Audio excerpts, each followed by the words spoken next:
नया स्टूडेंट जिसका नेम जीजोन होता है मुश्किल से एक लफ्ज बोलता था। जब से वो ट्रांसफर हुआ था उसने अब तक कोई बात नहीं की थी, सिर्फ सर झुकाए चुपचाप बैठा रहता था। अक्सर लोगों की नजर उस पर पड़ती ही नहीं थी, लेकिन लड़कियां उसे जरूर नोटिस करती थीं। एक दिन वो क्लास में नैप ले रहा था और लड़कियां उसे देखकर खामोशी से खुश हो रही थीं। वो उसकी शक्ल देखकर उसके लुक एडमायर कर रही थी। एक लड़की तो चोरी छुपे उसकी फोटो भी खींच लेती है और बाद में वो फोटो उसको दिखाती है थोड़ी शर्माती हुई स्माइल के साथ। लेकिन उसी वक्त उसका बॉयफ्रेंड अंदर आ जाता है। उन दोनों को साथ बैठा देखकर वो नया आया लड़के को चिढ़ाने लगता है कि ये इतना चुप रहता है और इतना पतला सा है। लड़की उसकी बात को इग्नोर कर देती है और टात्सू से कहती है कि जाकर बैठ जाओ क्योंकि क्लास शुरू होने वाली है। उस दिन आर्ट पीरियड में सब खामोशी थी, लेकिन टात्सू ने देखा कि उसकी गर्लफ्रेंड फिर से नए लड़के को हाथ से फैनिंग कर रही थी और टात्सू को देखकर भी उसने पलटकर नहीं देखा। वो जीजोन के बिल्कुल पास जाकर बैठ गई। इसी वजह से टात्सू का ध्यान अपने गेम से हट गया और अगले ही पल में एक बॉल उसके चेहरे पर जोर से लगी।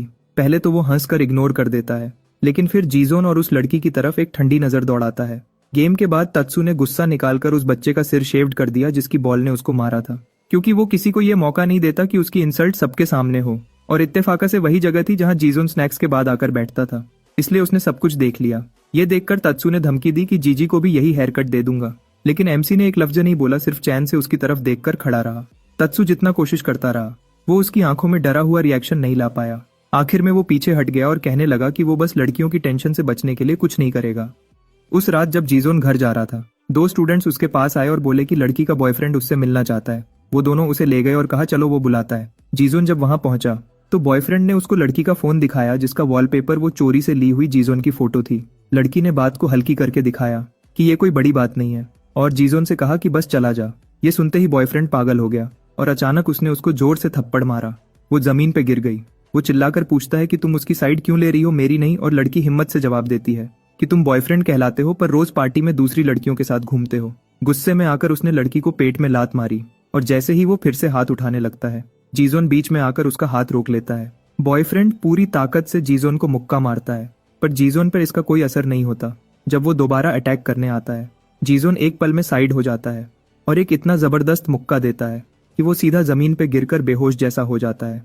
आसपास खड़े सब लोग खामोश हो जाते हैं। दूसरे बुली लड़के जीजोन पे झपट पड़ते हैं, लेकिन वो उन सबको एक एक करके गिरा देता है। फिर वो बॉयफ्रेंड की तरफ पलट कर जाता है और उसको बार बार मारना शुरू कर देता है। जब तक लड़की बीच में आकर उससे रोक नहीं लेती, उस पर लड़की को समझ आता है कि ये चुप रहने वाला लड़का बस खामोश नहीं है, इसके अंदर एक छुपा हुआ अंधेरा बसा हुआ है। अगले दिन स्कूल से निकलते हुए वो एक अजीब मंजर देखती है। लड़के जीजोन को घेर कर जबरदस्ती खींच रहे होते हैं ताकि उससे टात्सू के सामने ले जा सके, और वो दूर खड़ी सब कुछ देख रही होती है बिल्कुल बेचैन सी। वो हालात को समझने की कोशिश कर रही थी, लेकिन वो वहां से सीधा निकल भी नहीं सकती थी। उसने तुरंत डिसाइड किया कि वो उनके पीछे जाएगी। अपना छाता को जोर से पकड़कर वो दौड़ती हुई मोड़ की तरफ भागी और एक छोटी सी जगह में छुपकर देखने लगी। वहां से हल्का सा झांक कर उसने देखा कि जीजोन सब लड़कों को मुक्के और लातों से मार रहा था। वो बिल्कुल एक अनकंट्रोल जानवर जैसा लग रहा था और लड़के चीख रहे थे कि बस करो। आर्यम बिल्कुल जम गई थी उस खौफनाक मंजर को देखकर। जब वो लड़का वहां से निकल रहा था, वो अभी भी पूरे हादसे से हिला हुआ था। वो उस जगह से गुजरा जहां लड़की अपने छाते के नीचे छुपकर बैठी थी। दोनों की नजरें कुछ पल के लिए टकरा गईं। लड़की ने उसे अपने छाते के नीचे आने का ऑफर दिया, लेकिन जीजोन ने उसकी तरफ देखकर पीछे मुड़ गया और चला गया, पूरी तरह बारिश में भीगता हुआ। अगली सुबह स्कूल में बच्चों ने सबसे पहले टात्सू के ना आने को नोटिस किया, लेकिन वो आम बात थी। जीजोन का ना आना सबको ज्यादा हैरान कर गया। येना की दोस्त उदास थी, उसे लग रहा था कि जीजोन के बगैर सब कुछ खाली लग रहा है। जब वो उसके बारे में बात कर रही थी थोड़ी दूर, वो लड़का जिसने जीजोन को बुलीज को पीटते हुए देखा था, एक आदमी को सब कुछ सुना रहा था। आदमी ये सुनकर कि टात्सू को मार पड़ी है और वो हॉस्पिटल में है, बहुत हैरान हुआ। उसने लड़के से पूछा कि उसका दोस्त कैसा है। लड़का बोला कि टात्सू को चेहरे की हड्डी टूटने की वजह से काफी दिन हॉस्पिटल रहना पड़ेगा और वो किसी से मिलना नहीं चाहता क्योंकि उसे शर्म आ रही है। उसने ये भी बताया कि 4 लोग जख्मी हुए हैं। फिर आदमी ने पूछा कि आखिर वो कौन हो सकता है जो टात्सू को ताकत में हरा दे। लड़के ने बताया कि वो एक लड़का है जिसका नाम जीजन है, एक ट्रांसफर स्टूडेंट जो बोलता नहीं, इसलिए कोई उसे ठीक से जानता भी नहीं। आदमी को यह सुनकर और ज्यादा बुरा लगा कि 4 लोग एक अननोन लड़के से हार गए। उस आदमी के एक मैन ने उस लड़के को गर्दन से पकड़ लिया और पूछा कि क्या वो जानबूझकर दूर रहा। लड़के ने जवाब दिया कि बस इसलिए आगे नहीं आया क्योंकि 5 लोग एक के सामने थे जो उसे अनफेयर लग रहा था, इसलिए वो बीच में नहीं पड़ा। हेंचमैन ने उसको दीवार से टकरा दिया, जबकि जो शायद उन सबका बॉस लग रहा था उसने पूछा कि जीजोन को कौन से स्कूल से ट्रांसफर किया गया था। लड़के ने जवाब दिया कि किसी को नहीं पता क्योंकि जीजोन कभी बोलता ही नहीं था, असल में एक लफ्ज भी नहीं। मोटे आदमी ने उस लड़के को थप्पड़ मारा और उसे निकम्मा कहा। फिर उसने पूछा कि क्या जीजोन में कोई खास बात है, कोई निशानी जिससे वो तुरंत पहचाना जा सके। लड़का थोड़ा शर्मा गया और बोला कि जीजोन इतना हैंडसम है कि लड़कियां उस पर आसानी से फिदा हो जाती हैं। मॉडल जैसी स्टाइल रखता है और लगता है कि अमीर भी है। जैसे उसने कहा, वो बहुत ही अमीर बंदा लगता था, बहुत ही अमीर। लड़का उसकी पर्सनैलिटी और चार्म के बारे में और बताता गया। मोटे आदमी ने फिर उसे थप्पड़ मार दिया और पूछा, क्या तुम उस लड़के से प्यार करते हो? इस बीच बॉस बस ये समझना चाह रहा था कि ये खामोश और अजीब सा ट्रांसफर स्टूडेंट जीजोन असल में कौन है। एक फाइटर जिसका चेहरा इतना अट्रैक्टिव था कि आजकल में ये बहुत रेयर चीज थी। वो आदमी खुद सोच में डूब गया कि जीजोन कितना अट्रैक्टिव लगता है। अगली सुबह स्कूल में अपने नॉर्मल रूटीन के साथ जीजोन लॉकर्स की तरफ गया ताकि अपनी चीजें रख सके। वही लड़का वहां उसको देख रहा था। उसे ऑर्डर मिला था कि वो पता लगाए कि जीजोन कैसा इंसान है। बॉस की गुस्से भरी नजर देखकर वो सिर्फ हाँ कर बैठा कि ठीक है, वो उसकी जासूसी करेगा। लेकिन जब काम करने का वक्त आया तो उसे अफसोस हुआ कि वो इस मुश्किल में फंस गया है। जीजोन ने अपना लॉकर खोला जो बिल्कुल खाली था। अंदर रखा फोन वाइब्रेट करने लगा, मैसेजेस आ रहे थे। उसने फोन उठाया और टेक्स्ट चेक किए। मैसेजेस में कांग्रेचुलेशन थी और लिखा था कि उसे ये फोन फ्री में मिला है। ये पुराना फोन था लेकिन एक्सटॉक चल रहा था और सामने वाला शख्स उसकी कोई भी बात सुनने को रेडी होगा, जो भी बात जीजोन के दिल में हो सकती थी। फिर उसने इधर उधर देखा कि कोई उसे देख रहा हो, लेकिन उसे कोई नजर नहीं आया। दोनों लोग जो छुपकर देख रहे थे वो उसे दिखाई नहीं दिए। किसी लड़की ने जीजोन को ये फोन दिया था और वो खुद भी इस बात से थोड़ी घबराई हुई लग रही थी, लेकिन जीजोन ने जैसे उसकी जेस्चर को इंपॉर्टेंस ही नहीं दी। उसने बस फोन वापस रख दिया लॉकर के ऊपर और बिल्कुल शांत तरीके से वहां से चला गया। वो लड़का जो उसको देख रहा था तुरंत बढ़कर उस फोन को उठा लेता है जो जीजोन वहां छोड़कर चला गया था। फोन को पकड़कर वो चेक करने लगा कि ये कैसा डिवाइस है और क्या ये अनलॉक है। और फिर अचानक किसी ने उसके पीछे से जोर का धक्का दिया जिससे लड़का जमीन पर गिर गया। जो लड़की उसे धक्का देकर भागी थी वो फोन उठाती है और भाग निकलती है। लड़का जमीन पर ही पड़ा रह गया। वो सोच रहा था कि ये क्या हुआ और ये लड़की कौन थी। इस बदतमीजी पर वो चिढ़ गया और सोचने लगा कि आजकल बुलीज इतने तेज और गंदे क्यों हो गए हैं। दूसरी तरफ यूना को बता रही थी कि उसकी आंटी के पूडल ने पपीज दिए हैं और वो उनमें से एक अडॉप्ट करने वाली है, लेकिन उसका फादर मना कर रहा है। लेकिन उसने देखा कि याना बिल्कुल ध्यान नहीं दे रही थी। वो फिर से सोच में डूबी हुई थी। उसने पूछा, क्या तुम जीजोन की चिंता कर रही हो क्योंकि आज दूसरा दिन है वो क्लास में नहीं आया? आगे देखते ही उसने जीजोन को देख लिया। वहीं पर वो खड़ा था, सीधी पोस्चर के साथ और बिल्कुल बेजान सी नजर के साथ। याना ने उसे आते देखा तो वो एकदम जम सी गई। उसने अपनी चीजें जल्दी से अपनी फ्रेंड के हाथ में थमा दी और सीधा उस लड़के की तरफ दौड़ गई और उसे कसकर गले लगा लिया। ये देखकर सब लोग हैरान रह गए। उसकी आंखों में आंसू आ गए और वो पूछने लगी कि क्या वो ठीक है। उसने कहा कि वो कभी नहीं भूल पाएगी कि उसने उसकी जान बचाई थी। जो लड़का छुपकर उन्हें देख रहा था उसने अपनी थ्योरी कंफर्म कर ली कि लड़कियां जीजोन पे फिदा होती हैं। वो अपने फोन में जीजोन के बारे में नोट्स लिखने लगा। रिकॉर्ड किया कि वो थोड़ा लेट आया, लड़कियां उसे पसंद करती हैं, लेकिन वो अभी भी नहीं बोलता। दिन के एंड पर जब स्कूल की छुट्टी हुई, जीजोन वही पुराना रास्ता पकड़कर घर की तरफ चल पड़ा। उस रास्ते पर कुछ आदमी उसका इंतजार कर रहे थे और जैसे ही उन्होंने लड़के को देखा, उनमें से एक आदमी ने देखा कि वो बाकी सबसे बिल्कुल अलग दिख रहा है। उसने अपने साथी को सीटी मारकर इशारा दिया और फिर वो लोग अपनी स्कूटर्स पर उसका पीछा करने लगे। थोड़ी ही देर में उन्होंने जीजोन को घेर लिया। उसे डरा धमकाकर रोकने की कोशिश की और उसे आगे बढ़ने नहीं दिया। फिर उन्होंने पूछा, क्या तुम जीजोन हो? और हमेशा की तरह लड़के ने कोई जवाब नहीं दिया। उसकी ये खामोशी ही साबित कर गई कि वही लड़का वो लोग ढूंढ रहे थे। फिर एक आदमी ने ऑर्डर दिया कि बाइक पर बैठ जाओ। वो कह रहा था कि वो उसे लेने आया है।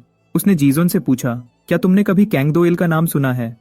आदमी ने बताया कि कैंग दो इल देसियो टेक्निकल हाई स्कूल का स्टूडेंट था और सेकंड ईयर में एंटर होते ही एक लेजेंड बन गया था। वो स्कूल के टॉप 3 में आता था और स्कूल में कोई भी ऐसा नहीं था जो उसे ना जानता हो। आखिर डेसियो एक अलग ही लेवल था जीजोन के स्कूल से। जीजोन का स्कूल तो सिर्फ पढ़ाकू बच्चों के मिलने का पॉइंट जैसा था। उसने कहा कि कैंग उससे मिलना चाहता है और बिल्कुल गारंटी दी कि डरने की कोई बात नहीं है, क्योंकि फिलहाल तो ये सिर्फ एक इन्विटेशन है और वो नहीं मारेगा। फिर भी जीजोन बिल्कुल नहीं हिला। तभी उनका गुस्सा बढ़ गया और वो चीखने लगे कि बाइक पर बैठ जाओ। फिर एक बदमाश ने उसके बैकपैक को पकड़ा और धमकाकर पूछा, क्या तुम बाइक पर तब बैठना पसंद करोगे जब हम तुम्हारी चलने की ताकत ही तोड़ देंगे?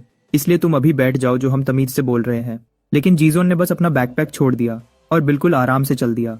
इस बात ने अटैकर्स को और भी गुस्सा दिलाया और वो तुरंत उसके पीछे भाग पड़े। लड़का पहले ही एक पतली गली में घुस गया।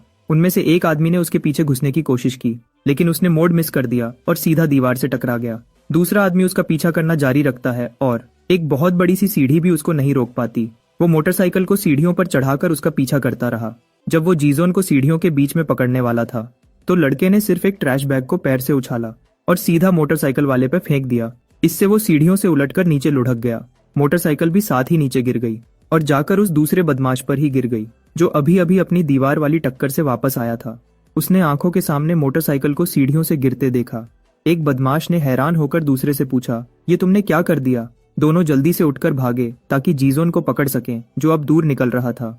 उन्होंने देखा कि वो एक और पतली गली में मुड़ गया और वो भी स्पीड बढ़ाकर उसके पीछे दौड़े। लेकिन जब वो उस मोड़ पर पहुंचे जहां जीजोन ने टर्न लिया था, तो उनके सामने एक और बड़ी सीढ़ी आ गई। सीढ़ी के आधे रास्ते में उन्होंने एक भागता हुआ लड़का देखा और ये जब उन्होंने उसे पकड़कर पलटा दिया तो पता चला कि वो कोई और लड़का था, वो वही नहीं था जिसका वो पीछा कर रहे थे।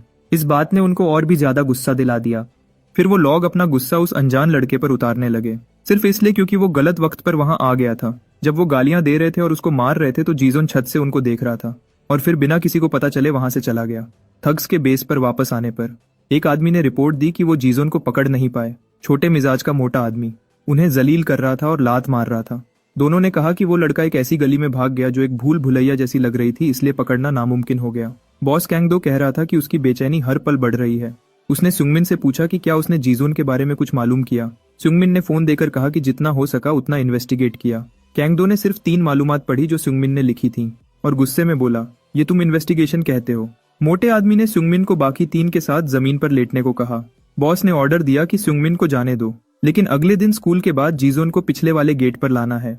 उसने सुंगमिन से पूछा, क्या तुम ये काम कर सकते हो? फिर उसने डाइशेक को जिम्मेदारी दी कि लड़के को पकड़ना उसका काम है और कहा कि उसे अगले दिन जीजोन से मिलना जरूरी है। मोटा आदमी ऑर्डर मान गया, जबकि सुंगमिन ज्यादा शौक में था क्योंकि वो और गहरा फंस रहा था। अगले दिन सुबह सुबह सुंगमिन 2 सोडा बॉटल खरीद रहा था जब उसका दोस्त आया और पूछा, एक मेरे लिए है क्या? सुंगमिन ने मना कर दिया और बोला, नहीं कोई रीजन नहीं। फिर उसके दोस्त ने पूछा, फिर ये ड्रिंक किसके लिए है? जब जीजोन वहां से गुजरा तो सुंगमिन समझ गया कि ये मौका है। वो उसके पीछे गया और पीछे से आकर उसको हेलो कहा। उसने पूछा, तुम ठीक हो?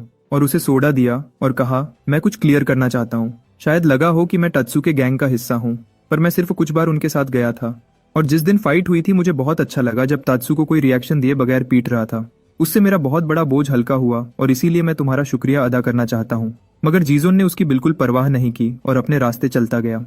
ये तो पहले से ही एक्सपेक्टेड था कि जीजोन ऐसा ही रिएक्ट करेगा और अब सुंगमिन सोच रहा था कि वो उसे पिछले वाले गेट तक कैसे लेकर जाएगा, लेकिन मोटे आदमी का डर ही उसके लिए मोटिवेशन बन गया।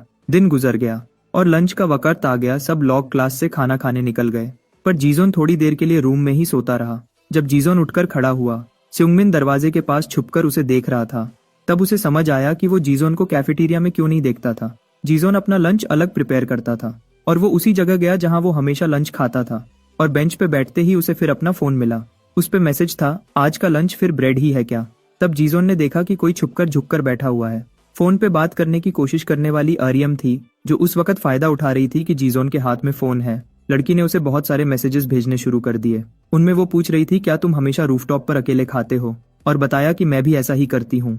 उसने लिखा, मैंने तुम्हें कुछ बार रूफटॉप पर देखा है और इसी वजह से मुझे बात करने का मन हुआ। अब जीजोन मैसेजेस भेजने वाले को ढूंढने लगा।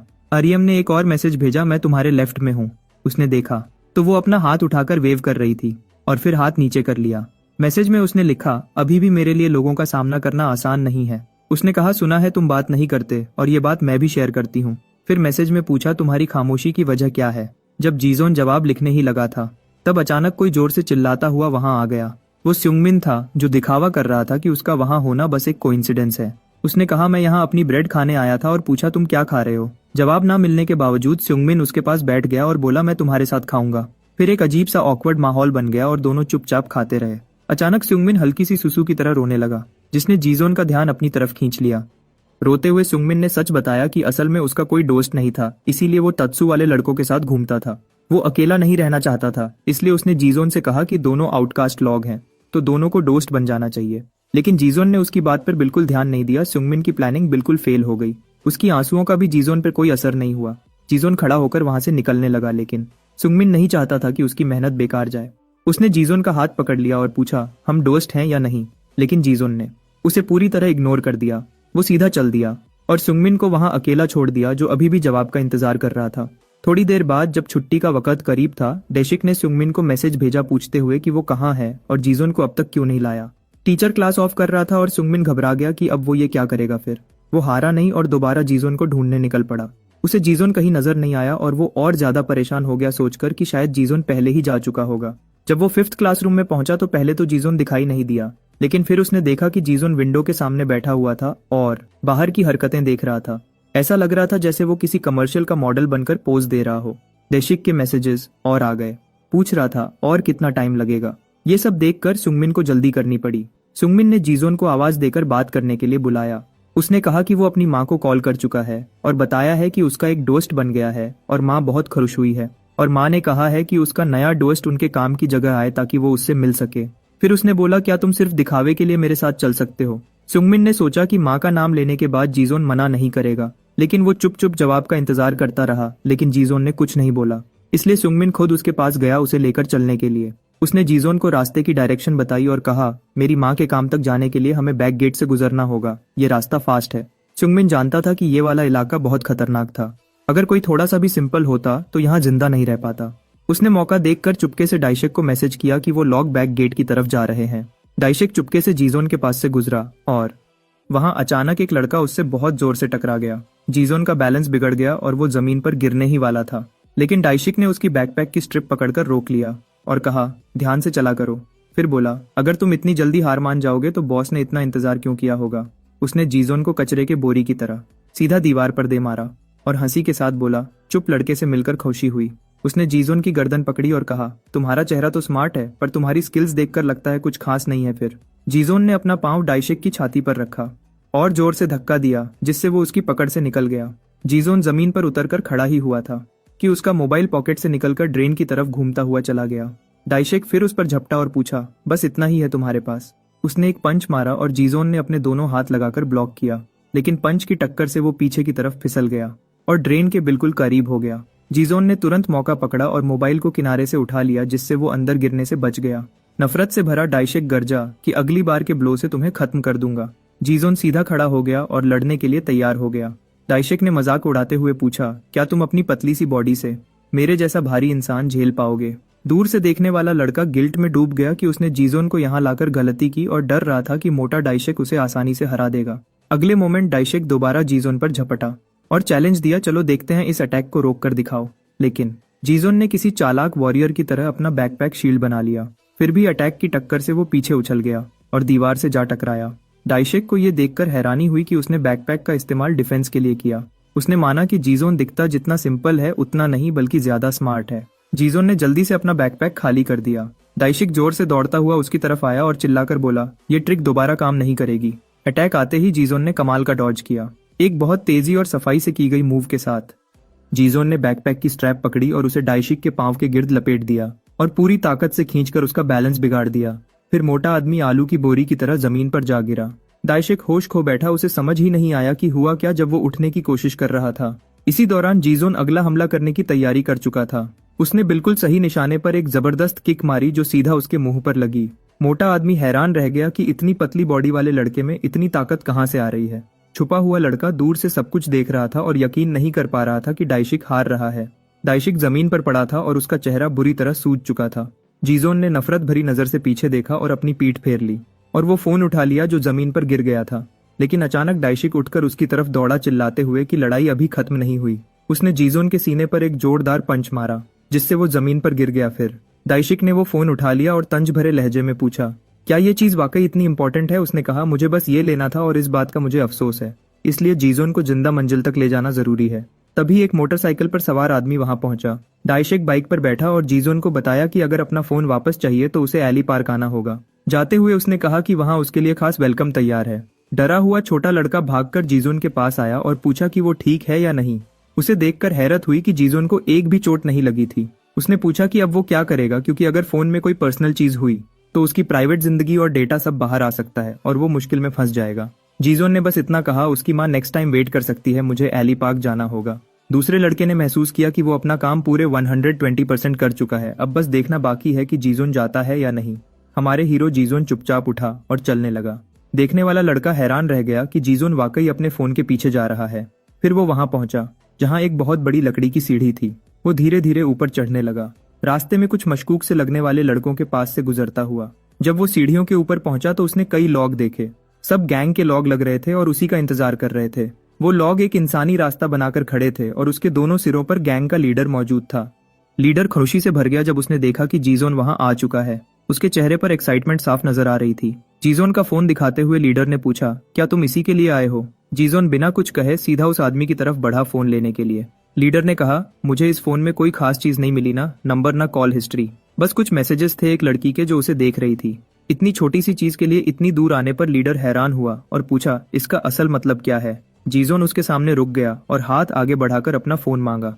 बॉस ने पूछा, क्या ये गर्लफ्रेंड है या कुछ शुरू होने वाला है? ये कहानी मुझे काफी इंटरेस्टिंग लग रही है। बेचैनी में लीडर ने कहा कि उसने कुछ चीजें जल्दी में मूव कर दी हैं। इसी दौरान कहीं और आर्यम को कुछ मैसेजेस मिल रहे थे। वो मैसेज उसी नंबर से आए जो जीजोन ने उसे दिया था। मैसेज में लिखा था कि वो एली पार्क आए और वादा था कि अगर वो आई तो वो उसकी गर्लफ्रेंड बन जाएगी। अगर वो मैसेज पढ़कर वहां पहुंचती तो ये जीजोन के लिए उसकी गहरी फीलिंग्स का प्रूफ होगा। बॉस हंसकर बोला, अगर जीजोन और वो लड़की कपल बन गए तो बाद में मुझे मीठा खिलाना। जीजोन ने एक लफ्ज भी नहीं कहा, बस अपना हाथ आगे बढ़ाए रखा फोन का इंतजार करता रहा। अटैकर ने पूछा, क्या तुम वाकई ये चाहते हो? और बोला कि उसके आदमियों को उसे यहाँ लाने में काफी मुश्किल हुई। वो बदनाम तत्सु हमेशा ही बहुत लापरवाह रहा है। बॉस ने कहा कि एक ना एक दिन वो जरूर मुसीबत में फंसेगा, लेकिन फिर भी वो प्राइमरी स्कूल में उसका क्लासमेट था। फिर उसने पूछा, क्या तुम अंजाम का सामना करने के लिए तैयार हो? लड़का चुप रहा, जिससे बॉस के चेहरे पर मुस्कुराहट आ गई उसकी खामोशी और हिम्मत देखकर। बॉस ने वादा किया, अगर तुम मेरे आदमियों का सामना कर गए तो फोन वापस कर दूंगा। उसने समझाया, तत्सु से मुकाबला करके तुम पावर की लड़ाई में घुस चुके हो और अब मैं देखना चाहता हूँ तुम क्या कर सकते हो। तुरंत सबसे भारी बड़े वाला आदमी बदले की आग में आगे बढ़ा। उसने पंच मारा, लेकिन लड़के ने आसानी से साइड होकर बचा लिया। इससे मोटा अटैकर और ज्यादा गुस्से में आ गया और उसने बाकी सबको चीख कर कहा कि लड़के पर पंचेस बरसाओ। फिर सारे अटैकर लड़के की तरफ टूट पड़े। जीजोन बचने में एक्सपर्ट होने के बावजूद पलटकर एक भी वार नहीं कर रहा था। वो सिर्फ बीच में उनके हाथ पकड़कर हमलों को रोक रहा था। अटैकर्स की तादाद इतनी ज्यादा थी कि कुछ वार लड़के पर लग ही गए, फिर भी उसने अपना चेहरा बचाए रखा। वो लड़खड़ाया और एक अटैकर के पांव के पास गिर गया। वो आदमी तुरंत आगे बढ़ा और जीजोन के चेहरे पर एक बिल्कुल ठीक निशाने वाला पंच मारा। गिरने के बाद बाकी लोगों ने मौका देखकर उस पर लातों की बारिश शुरू कर दी। बॉस बस खामोशी से लड़के को सबके हाथों बुरी तरह पिटते हुए देखता रहा। वो सोचता रहा कि लड़का सिर्फ बचाव क्यों कर रहा है, पलटकर वार क्यों नहीं करता। उसने अंदाजा लगाया कि शायद लड़के को पावर और हायरार्की की लड़ाई में कोई दिलचस्पी नहीं। बॉस के पास खड़े एक आदमी ने कहा, इतनी पिटाई के बावजूद ये बदनाम लड़का एक चीख भी नहीं निकाल रहा क्या ये बोलने के बजाय अपनी जान कुर्बान करना पसंद करता है? इस रवैये ने बॉस के इन्वेस्टिगेशन और बढ़ा दिया। वो जीजोन की आवाज सुनना चाहता था। फिर बॉस जोर से बोला, जो भी इस लड़के से चीख निकलवा देगा उसे limited edition Nike air Jordan मिलेगी। इस ऐलान ने गैंग के लड़कों को और ज्यादा जुनूनी बना दिया। लगातार वॉर होने लगे और जीजोन भी सिर्फ खुद को बचाता रहा। तब बॉस दहाड़ कर बोला, जीजोन अपनी असल सलाहियत दिखाओ और साबित करो कि तुम वाकई एक रेयर चीज हो। इसी लम्हे डाइशेक सामने आया और बाकियों को पीछे हटने का इशारा किया। उसने लड़के को लात मारी और तंजिया अंदाज में पूछा, वो ताकत कहाँ गई जो अभी दिखा रहे थे? इस पर प्रोटैगनिस्ट जमीन पर गिर पड़ा। उसका चेहरा बुरी तरह बिगड़ चुका था। मौका देखकर एक अटैकर ने जमीन से एक बड़ा पत्थर उठा लिया। बॉस को देखकर उसने कहा कि वो इस जलील को चीखने पर मजबूर कर देगा। उसने कहा कि उसे जीजोन का चेहरा कभी पसंद नहीं आया और आज सब हिसाब बराबर हो जाएगा। लेकिन बॉस ने बीच में आकर उसका हाथ लात से मारा और पत्थर गिरा दिया। बॉस ने कहा, क्या तुम इतनी गिरी हुई हरकत करके मरना चाहते हो? बॉस ने जीजोन को शर्ट से पकड़कर ऊपर उठाया और अपने फेस के बराबर लाया। उसने पूछा, तुम्हें मार खाना इतना क्यों पसंद है? तुम क्या छुपा रहे हो? उसने कहा, जब तक तुम अपनी असल कीमत साबित नहीं करते ये सब रुकने वाला नहीं। वो लड़का जिसने जीजोन को धोखा दिया था छुपकर सब कुछ देख रहा था। जैसे उम्मीद थी, ये गैंग तत्सु की गैंग से काफी ज्यादा डेंजरस निकली। सोचते सोचते उसकी नजर आर्यम पर पड़ी जो उस जगह की तरफ आ रही थी। इसी वक्त गैंग बॉस के हाथ में पकड़ा फोन वाइब्रेट हुआ। मैसेज पढ़ा तो लिखा था, जीजोन को छोड़ दो। बॉस ने तुरंत इधर उधर देखा भेजने वाले को ढूंढने के लिए और उसकी नजर उस लड़की पर जाकर रुकी जो फोन हाथ में लिए खड़ी थी। बॉस ने जीजोन से कहा कि शायद अब उसे लड़ने का जज्बा मिल जाए क्योंकि उसकी पॉसिबल गर्लफ्रेंड यहाँ आ गई है। उसने दोबारा कहा, शायद अब तुम लड़ने का मोटिवेशन ढूंढ लो क्योंकि तुम्हारी होने वाली गर्लफ्रेंड यहीं खड़ी है। बॉस ने हल्की सी गर्दन हिलाकर अपने एक आदमी को लड़की की तरफ बढ़ने का इशारा किया और फोन हिलाकर जोर से बोला, इधर आओ। जबकि लड़की फोन पर एक और मैसेज टाइप कर रही थी। एक बदमाश साइड से उसके पास आ गया। उसने लड़की का बाजू पकड़ा और उसकी ब्यूटी देखकर इम्प्रेस्ड हो गया। फिर लड़की ने बाजू खींचने की कोशिश की, लेकिन उसने और जोर से पकड़ लिया और गुस्से से पूछा, तुम्हें लगता है तुम कहाँ जा रही हो? जो लड़का दूर दरख्त के पीछे छुपा हुआ ये सब देख रहा था, अपनी पसंदीदा लड़की को इस हालत में देखकर बुरी तरह डर गया, मगर वो फिर भी हिल नहीं सका। बदमाश लड़की को घसीटकर ग्रुप के करीब लाया और बोला कि इसे अपने छोटे बॉयफ्रेंड का चेहरा देखना चाहिए। फिर उसने लड़की को गैंग बॉस के हवाले कर दिया। आर्यम और जीजोन कुछ लम्हों तक एक दूसरे को देखते रहे, उन छोटी छोटी मुलाकातों को याद करते हुए जो कभी हुई थीं। लड़की का बाजू जख्मी था और वो बुरी तरह से डरी हुई लग रही थी। उसकी मौजूदगी ने उन लोगों को भी हैरान कर दिया। मोटे आदमी ने पूछा, क्या तुम यहाँ इस बदमाश की गर्लफ्रेंड बनने आई हो? उसने तंजिया लहजे में कहा कि लड़का अभी थोड़ा बिजी है और इसे सबका सिखाया जा रहा है। लड़की ने फोन पे मैसेज लिखकर वाजह किया कि वो सिर्फ दोस्त है और फिर से उसे छोड़ देने की रिक्वेस्ट की। उसने लिखा, वो सिर्फ दोस्त है, इसे छोड़ दो। बॉस ने फिर सवाल किया कि वो जुबान से बात क्यों नहीं कर रही और फिर उसका नाम पूछा। जब कोई जवाब ना मिला तो उसने दोनों के दरमियान एक चीज नोट की, खामोशी, और सब लोग हंसने लगे कि ये दोनों सिर्फ मैसेजेस से बात करते हैं और अजीब हैं। बॉस ने कहा, फर्क नहीं पड़ता कौन क्या करे, लेकिन जो इन दोनों से बात निकलवाएगा उसे इनाम मिलेगा। मोटे आदमी ने पूछा, क्या लड़की भी इनाम में शामिल है? और बॉस ने हाँ कह दिया। तुरंत गुंडे लड़की के गिर्द जमा हो गए और उसे तंग करना शुरू कर दिया। कहने लगे, जब ये बोलती नहीं तो मना भी नहीं करेगी, और कुछ ने उसके बाजू पकड़ लिए जबकि कुछ उसके बाल खींचने लगे। जीजोन बस खामोशी से ये मंजर देखता रहा। बॉस ने पूछा, अब तुम क्या करोगे? क्या अब भी इसी तरह रुके रहोगे? इसी दौरान गुंडे लड़की को और तंग करते रहे। एक ने उसका चेहरा पकड़कर पूछा, तुम बोलती क्यों नहीं? और उसे जबरदस्ती बोलने पर मजबूर करने लगा। फिर अचानक लड़की के गिर्द खड़े गुंडों में से एक जोर से लगने वाली चोट से गिर गया। जीजोन ने जमीन पर गिरे हुए आदमी को देखा और जैसे ही वो पलटकर समझने लगा कि हुआ क्या है, उसके चेहरे पर एक पंच आ लगा। कैप पहने हुए आदमी ने चीखकर पूछा, तुम समझते क्या हो अपने आप को? मगर अगले ही लम्हे उसके चेहरे पर भी एक जबरदस्त पंच पड़ा और वो बिना हरकत किए जमीन पर गिर गया और बिल्कुल बेहोश हो गया। ये देखकर बॉस के जिस्म में गुस्सा भर गया। उसे समझ आ गया कि जीजोन अब वाकई लड़ रहा है। जीजोन ने लड़की के पास से तमाम हमलावरों को धक्का देकर हटा दिया और बाकी पर टूट पड़ा। लड़की ये सब देखकर बुरी तरह से सहमी हुई वहीं खड़ी रही। पूरा गैंग एक साथ होकर अब जीजोन का मुकाबला करने आया। कुछ ने उस पर पंचेस बरसाना शुरू कर दिए। जीजोन ने एक को टांग से पकड़ा और उसे घुमाकर बाकी गुंडों पर फेंक दिया। इसी दौरान एक और आदमी छलांग मारकर उसे पकड़ने आया। जीजोन ने तुरंत उसके बालों से पकड़ा और स्टिल उसके फेस पर पंचेस मारता गया। एक गैंग मेंबर ने लात मारने की कोशिश की, लेकिन जीजोन बच गया। उसने उस आदमी की टांग पकड़ी और उसे जमीन पर गिरा दिया। तब मोटा आदमी गुस्से में चीखता हुआ दौड़ता हुआ आया, कहने लगा, अब मैं तुम लोगों को खत्म कर दूंगा। ये डाइशेक था। इसी वक्त जिस आदमी की टांग फंसी हुई थी वो चीखने लगा कि जीजोन उसे छोड़ दे। जीजोन ने सीधी उसके जबड़े पर किक मारी और उसे बेहोश कर दिया। फिर वो आगे बढ़ा और सीधा डाइशिक के मुकाबले के लिए तैयार हो गया। डाइशिक के पंच को डॉज करते हुए जीजोन ने उसकी टांग पर पांव रख दिया और ये अपना वजन जमा करके सीधा डाइशिक के मुंह पर दे मारा। जीजोन यही नहीं रुका, उसने एक और किक सीधी के और उसके मुंह पर दे दी। बॉस का जुनून और बढ़ गया। उसे महसूस हुआ कि ये लड़का वाकई बहुत रेयर चीज है। इसी दौरान जीजोन और डाइशिक के दरमियान लड़ाई और भयानक होती चली गई। डाइशिक ने पूरी ताकत से जीजोन को पकड़ लिया। उसके दांत पहले ही टूट चुके थे। दोबारा पिटने पर वो इंतहाई गुस्से में था। जीजोन ने अपने दोनों बाजू ऊपर उठाए और अपनी कोहनियों से डाइशिक के मुंह पर वार किया और वो लगातार अपनी कोहनियों से उसके चेहरे को निशाना बनाता रहा। जीजोन के लगातार वारों से डाइशिक के और दांत टूट गए और वो पूरी तरह बेहोश होकर गिर पड़ा। वहां मौजूद हर शख्स हैरत में जम गया। किसी ने भी ये उम्मीद नहीं की थी कि डाइशिक गिर सकता है। जीजोन की पूरी गैंग के खिलाफ लड़ाई अभी भी जारी थी। पंच और किक्स के बीच उसके तमाम दुश्मन एक एक करके गिरते चले गए। इस सब के दौरान गैंग लीडर सिर्फ खड़ा देखता रहा। इस लड़के की एबिलिटी उसे अपनी सोच से भी ज्यादा इंटरेस्टिंग लग रही थी। तब एक गैंग मेंबर ने आर्यम को गर्दन से पकड़ लिया ताकि जीजोन अपने साथियों पर हमला रोक दे। ये देखकर जीजोन के जहन में उसके माजी की एक तस्वीर उभर आई। एक कैप पहने हुई औरत जो एक आदमी के कब्जे में थी और चीख कर उससे मदद मांग रही थी। इस याद के साथ जीजोन का गुस्सा और भड़क उठा और वो उनकी तरफ चल पड़ा, जबकि हमलावर चीख कर उसे करीब आने से मना कर रहा था। इसी वक्त एक और आदमी ने पीछे से उस पर हमला करना चाहा, लेकिन जीजोन ने सिर्फ एक एल्बो से उसे जमीन पर गिरा दिया। वो पूरी स्पीड से आगे बढ़ा और सीधा उस आदमी की तरफ लपका जो आर्यम को पकड़े हुए था। आदमी डर के मारे चीखने लगा। जीजोन के खौफ से उसकी आवाज कांप रही थी, मगर उसकी चीख मुंह पर पड़ने वाले एक पंच से रुक गई। जब वो जमीन पर गिरा, जीजोन रुका नहीं और उस पर लगातार हमला करता रहा। उस आदमी पर पंच बरसाता चला गया। तब गैंग लीडर आगे आया और जीजोन को रुकने का हुक्म दिया। उसने कहा, अपना सेलफोन वापस ले लो, तुम इसके हकदार हो। फिर बॉस ने जीजोन को अपनी टीम ज्वाइन करने की दावत दी, कहते हुए कि वो अपनी चाही हुई चीज छोड़ना बर्दाश्त नहीं करता।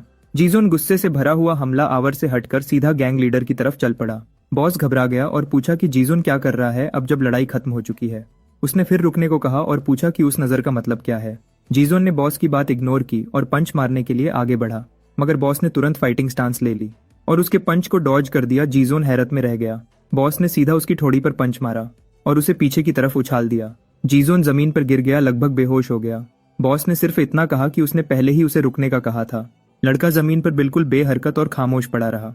गैंग लीडर ने कहा कि वो अपनी ऑफर पर अच्छे से सोचे और वो चला गया, ये कहते हुए कि वो जवाब लेने वापस आएगा। बॉस ने उसे आखिरी बार देखा और फिर उसका सेलफोन उसकी तरफ फेंक दिया। उसने अपनी पूरी क्रू को वहां से निकलने का इशारा किया और सब के सब तुरंत उसके पीछे चल पड़े। सीढ़ियां उतरते हुए मोटा आदमी बोल पड़ा, ये गूंगा बास्टर्ड कौन था? उसने पूछा, क्या बॉस वाकई उस गूंगे को रिक्रूट करेगा? और फिर कहा, उसकी घूमती हुई आंखें देखकर डर लग रहा था। गैंग लीडर खुद उस पंच के बारे में सोच रहा था जो उसने जीजोन से डॉज किया था, लेकिन लड़के ने एक पल में रिएक्शन दिया था और उसे हल्का सा छू भी लिया था। उस लड़के में मौका पहचानने की नेचुरल एबिलिटी थी। जो उसके हाई स्किल लेवल को जाहिर करती थी, और इसी बात ने उसे अपनी गैंग में लाने की उसकी चाहत और बढ़ा दी। इस दौरान जीजोन और अरियम वही मौजूद रहे। जीजोन बेंच पर बैठ गया, लंबी और सख्त लड़ाई के बाद पूरी तरह थक चुका था। अरियम उसकी हालत देखकर बहुत परेशान थी। अचानक वो पीछे मुड़ी और भाग गई। इसी वक्त जीजोन का फोन वाइब्रेट हुआ, नए मैसेजेस आने लगे। लड़की ने लिखा था कि वो दवा लेने गई है और थोड़ी देर में वापस आ जाएगी। जीजोन को याद आया कि उसकी वजह से लड़की किस खतरनाक सूरत हाल में फंस गई थी। वो कुछ देर तक गहरी सोच में डूबा रहा। फिर उसने फोन बेंच पर रखा और वहां से चला गया। दूर से छुपकर देखने वाला लड़का जीजोन से बहुत डर गया था। उसका मानना था कि अगर लड़ाई शुरू से 1-on-1 होती तो जीजोन सबको हरा देता। उसके लिए ये हैरानी की बात थी कि स्कूल में कोई इतना खास लड़का ट्रांसफर होकर आया था। बेंच के पास से गुजरते हुए उसकी नजर एक फोन पर पड़ी और वो पहचान गया कि ये जीजोन का है। मैसेजेस पढ़कर उसे समझ आ गया कि ये अरियम के भेजे हुए हैं, और उसे ये भी महसूस हुआ कि लड़की के दिल में जीजोन के लिए जज्बात है। तब उसने दूर से देखा कि लड़की दवा लेकर जीजोन की तरफ लौट रही है। वो सोचने लगा कि इस सूरत हाल में उसे क्या करना चाहिए। अपनी बुजदिली दिखाते हुए उसने वहां से भाग जाने का फैसला किया। जब लड़की बेंच पर पहुंची तो ना जीजोन था और ना ही उसका कोई निशान। लड़का लगातार दौड़ता रहा जब तक वो काफी दूर ना निकल गया। उसके हाथ में पकड़ा हुआ फोन फिर वाइब्रेट हुआ। मैसेजेस अरियम के थे, जिसमें उसने लिखा था कि वो दवा ले आई है, लेकिन वो उसके आने से पहले ही चला गया। और उसने पूछा कि क्या उसकी चोटें ठीक हैं। सुंगमिन जीजोन की इस बेपरवाही पर हैरान था। लड़की इतनी फिक्र कर रही थी और जीजोन ने फोन तक नहीं उठाया। सुंगमिन उलझन में खड़ा रहा कि उसे क्या करना चाहिए। लड़की लगातार मैसेजेस भेज रही थी, अपना नाम और अपनी क्लास बता रही। उसने मदद के लिए शुक्रिया अदा किया और पूछा कि क्या अब धीरे धीरे बात हो सकती है। सुंगमिन बहुत ज्यादा उलझन में था। वो सोच रहा था जवाब दे या मैसेजेस को इग्नोर कर दे। वो ये भी सोचने लगा क्या वो थोड़ी देर के लिए खुद को जीजोन बनाकर रिप्लाई करे। अचानक लड़की के मोबाइल पर एक मैसेज आया। वो हैरान रह गई कि जवाब आ गया था, सिर्फ एक छोटा सा हाँ। अगला दिन सुंगमिन अपने दोस्त को वीडियो दिखा रहा था। वीडियो में जीजोन अकेला पूरी गैंग से लड़ता हुआ नजर आ रहा था। उसके दोस्त ने पूछा क्या यही वो लड़का है जिसे तुम बदनसीब कह रहे थे। सुंगमिन ने हाँ में सर हिला दिया। वो बोला कि उसने सब कुछ लाइव देखा था। दोस्त ने कहा अब जीजोन बहुत मशहूर हो जाएगा। सुंगमिन को गुस्सा आ रहा था क्योंकि उसकी पसंदीदा लड़की अरियम उस लड़के में इंटरेस्ट ले रही थी, और ऊपर से जीजोन उस लड़की को खुद रिजेक्ट कर रहा था, जिससे सुंगमिन और ज्यादा उलझन में था। इसी सोच में गुम सुंगमिन के दोस्त ने कहा अगर ये वीडियो यूट्यूब पर डाल दी तो मिलियन व्यूज आ जाएंगे, और वो फोन लेकर भाग गया। सुंगमिन उसके पीछे भागा और चिल्लाया फोन वापस दो। भागते हुए वो एक लड़के से टकरा गया और उसका टाई क्लिप गिर गया। सुंगमिन ने तुरंत माफी मांगी। वो लड़का किम जिन वू था, सेकेंड ईयर का स्टूडेंट और बैकडोंग हाई का दूसरा सबसे ताकतवर शख्स। सुंगमिन ने पहचान कर झुककर क्लिप उठाई और कांपते हुए वापस लगा दी। किम जिन वू ने सुंगमिन के मुंह पर थप्पड़ मारा और पीठ दिखाकर चला गया। उसके साथ खड़े भारी जिस्म के लड़के ने सुंगमिन को कहा सीधे रहो। फिर उसके दोस्त ने पूछा क्या ठीक हो। सुंगमिन ने गुस्से में कहा कि सिर्फ उसकी वजह से मारा गया हूँ। दोस्त ने कहा कि सिर्फ एक थप्पड़ पर बच जाना भी बहुत बड़ी बात है, क्योंकि वो लड़का अपनी मारपीट के लिए मशहूर है। उसने कहा कि वो सब पागल फाइटर्स हैं। फिर दोस्त ने उसकी अटेंशन एक और बात की तरफ दिलाई। येना जीजोन के पास आई और पूछा इतनी पट्टियां क्यों बंधी हुई हैं। जीजोन की बढ़ती हुई शोहरत सुंगमिन को जलाने लगी। आर्या और येना दोनों उससे इम्प्रेस्ड लग रही थीं। इसी दौरान अरियम भी वहां से गुजर रही थी। सुंगमिन ने लड़की के पास जाकर हमदर्दी दिखाने की कोशिश की, लेकिन उसने उसे देखा भी नहीं। वो सीधा आगे चली गई और सुंगमिन समझ गया कि उसके करीब जाने के लिए पहले जीजोन के करीब जाना होगा। सुंगमिन सोचता रहा कि वो लड़की तक कैसे पहुंचे। उसका दोस्त चुप कर फोन के साथ खड़ा था और जीजोन की गैंग से लड़ाई वाली वीडियो यूट्यूब पर अपलोड कर रहा था। कुछ लड़के उस लड़के को छेड़ रहे थे जिसके बाल तात्सु ने काट दिए थे। उन्होंने उसके सर के पीछे चेहरा बना दिया और कहा अब तो ज्यादा हैंडसम लग रहा है। गोगोमोन इस मजाक पर उदास था, लेकिन बात यहीं खत्म नहीं हुई। एक लड़के ने कहा कि अब से उसे सिर्फ पीछे की तरफ चलना चाहिए।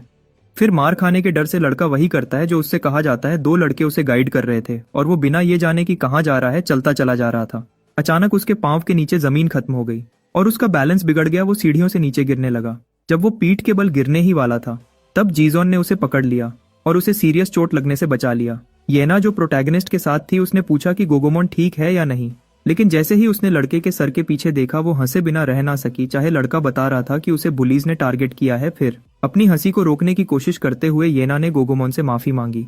जीजोन को यह प्रैंक बिल्कुल फनी नहीं लगा और गोगोमोन ने दिल ही दिल में उसका शुक्रिया अदा किया। बाद में स्कूल के जिम के अंदर एक स्टूडेंट दरवाजे पर नजर रख रहा था और अंदर दो लड़के फाइट कर रहे थे। उनके गिर्द और स्टूडेंट्स जमा थे जो उन्हें चीयर कर रहे थे और मोटिवेट कर रहे थे। ये पूरा सीन एक तमाशा लग रहा था, यहाँ तक कि फाइट्स पर बेट्स भी लग रही थी। किम जिन वू को यह फाइट बिल्कुल बोरिंग लगी। तभी एक लड़का उसे अपना फोन दिखाता है। उस फोन में जीजोन की फाइट का वीडियो था जो पहले सुंगमिन के दोस्त ने अपलोड किया था। हर सेकंड के साथ व्यूज बढ़ते जा रहे थे। किम जिन वू ने पूछा कि क्या ये लड़का इसी स्कूल का है। उसे बताया गया कि शायद हाँ, क्योंकि यूनिफॉर्म सेम था। दोनों उसकी स्किल्स से इंप्रेस हो गए, लेकिन वीडियो दूर से बनाई गई थी इसलिए चेहरा क्लियरली नजर नहीं आ रहा था। अगर ये वाकई इसी स्कूल का निकला तो ये बहुत बड़ा हिट होगा। इसलिए किम जिन वू ने जिम में सबसे पूछा, क्या किसी को किसी नए ट्रांसफर स्टूडेंट के बारे में पता है। एक लड़के ने कहा, अगली क्लास में एक चुप रहने वाला लड़का है जो क्लास 5 से है। और ये भी रूमर थी कि टत्सू इसी स्टूडेंट की वजह से हॉस्पिटल गया, लेकिन कोई कंफर्म बात नहीं कर रहा था, इसलिए सब अनश्योर थे। ये सुनकर किम जिन वू बहुत एक्साइटेड हो गया। उसने अपने एक बंदे को कहा, उस लड़के के बारे में और इन्फो निकालो, वो काफी इंटरेस्टिंग लगता है। फिर लंच टाइम पर कुछ लड़कों ने गोगोमोन को साथ चलने को कहा, लेकिन उसने कोई वीक सा बहाना बना दिया। इसी वक्त जीजोन अपनी क्लास से बाहर निकला। गोगोमोन तुरंत उसके साथ लग गया और बोला कि उसने ब्रेड खरीदा है, क्या वो साथ खा सकते हैं। जीजोन ने ना हाँ कहा ना ना। फिर भी गोगोमोन उसके साथ चलता रहा और कहता रहा कि कभी कभी साथ खाया करेंगे। जब वो रूफटॉप पर पहुंचे तो सुंगमिन पहले से वहां मौजूद था, लेकिन गोगोमोन का जीजोन के साथ होना सुंगमिन को कंफ्यूज कर गया कि हो क्या रहा है। एक कह रहा था कि वो जीजोन के साथ खाना खाने का वेट कर रहा है और दूसरा कह रहा था कि वो भी इसी वजह से साथ आया है। इसी बीच सुंगमिन ने प्रोटैगनिस्ट से बात करने के लिए रुख किया। उसकी नजर गोगोमोन के सर के पीछे बने ड्राइंग्स पर पड़ी और वो हंसने लगा, कहता रहा कि तुम हमेशा फनी ही रहोगे। लेकिन गोगोमोन ने कहा कि वो फनी बनने की कोशिश नहीं कर रहा। उसने बताया कि ये उसके जिस्म पर स्कूल वायलेंस की निशानियां हैं, ऐसी चीज जो सिर्फ छुपा देने से खत्म नहीं होती, तुम सच से भाग नहीं सकते। ये कहकर उसने बात खत्म की। फिर उसने सुंगमिन से कहा कि मेरी एक फोटो ले लो। फोटो किस लिए है ये समझ ना आया, फिर भी उसने फोटो ले ली। इसी दौरान सुंगमिन की पॉकेट में रखा जीजोन का फोन वाइब्रेट कर गया। वो लड़कों से थोड़ा दूर हो गया और बोला, तुम लॉग खाना शुरू करो, मैं अभी आता हूँ। उसने फोन निकालकर आर्यम का मैसेज पढ़ा, जिसमें उसने जीजोन को गुड लंच विश किया था। लेकिन सुंगमिन ने मासूमियत में ये समझ लिया कि ये मैसेज उसी के लिए है और उसने भी रिप्लाई कर दिया, उसे भी गुड लंच विश करते हुए। बस इसी एक मैसेज ने लड़की को बहुत खुश कर दिया। अचानक जीजोन दरवाजे से अंदर आ गया। सुंगमिन डर गया और पूछा कि तुम यहाँ क्या कर रहे हो। सुंगमिन सीधा जीजोन के पास जाकर रुका। उसने कहा कि उसे बताया गया था कि ये चुप रहने वाला लड़का अक्सर लंच के वक्त रूफटॉप पर होता है। उसने बात कंफर्म की और भी करीब आ गया। फिर उसने अपना फोन आगे बढ़ाया जिसमें फाइट का वीडियो चल रहा था और पूछा कि क्या ये तुम हो। सुंगमिन मायूस हो गया जब उसे पता चला कि उसके डोएस्ट ने वाकई वीडियो यूट्यूब पर डाल दी है। गोगोमोन ने पूछा कि हो क्या रहा है। सुंगमिन ने जवाब दिया कि बहुत सी अफवाहें चल रही हैं और वो खुद देखना चाहता है कि इस लड़के की स्किल्स असल में कैसी हैं। लेकिन जीजोन ने उसे बिल्कुल इग्नोर कर दिया, जिससे उसे गुस्सा आ गया। मुक्के की तैयारी करते हुए उसने पूछा कि क्या तुम सुन नहीं रहे। जब उसने पंच मारने की कोशिश की तो जीजोन ने आराम से डॉज कर लिया।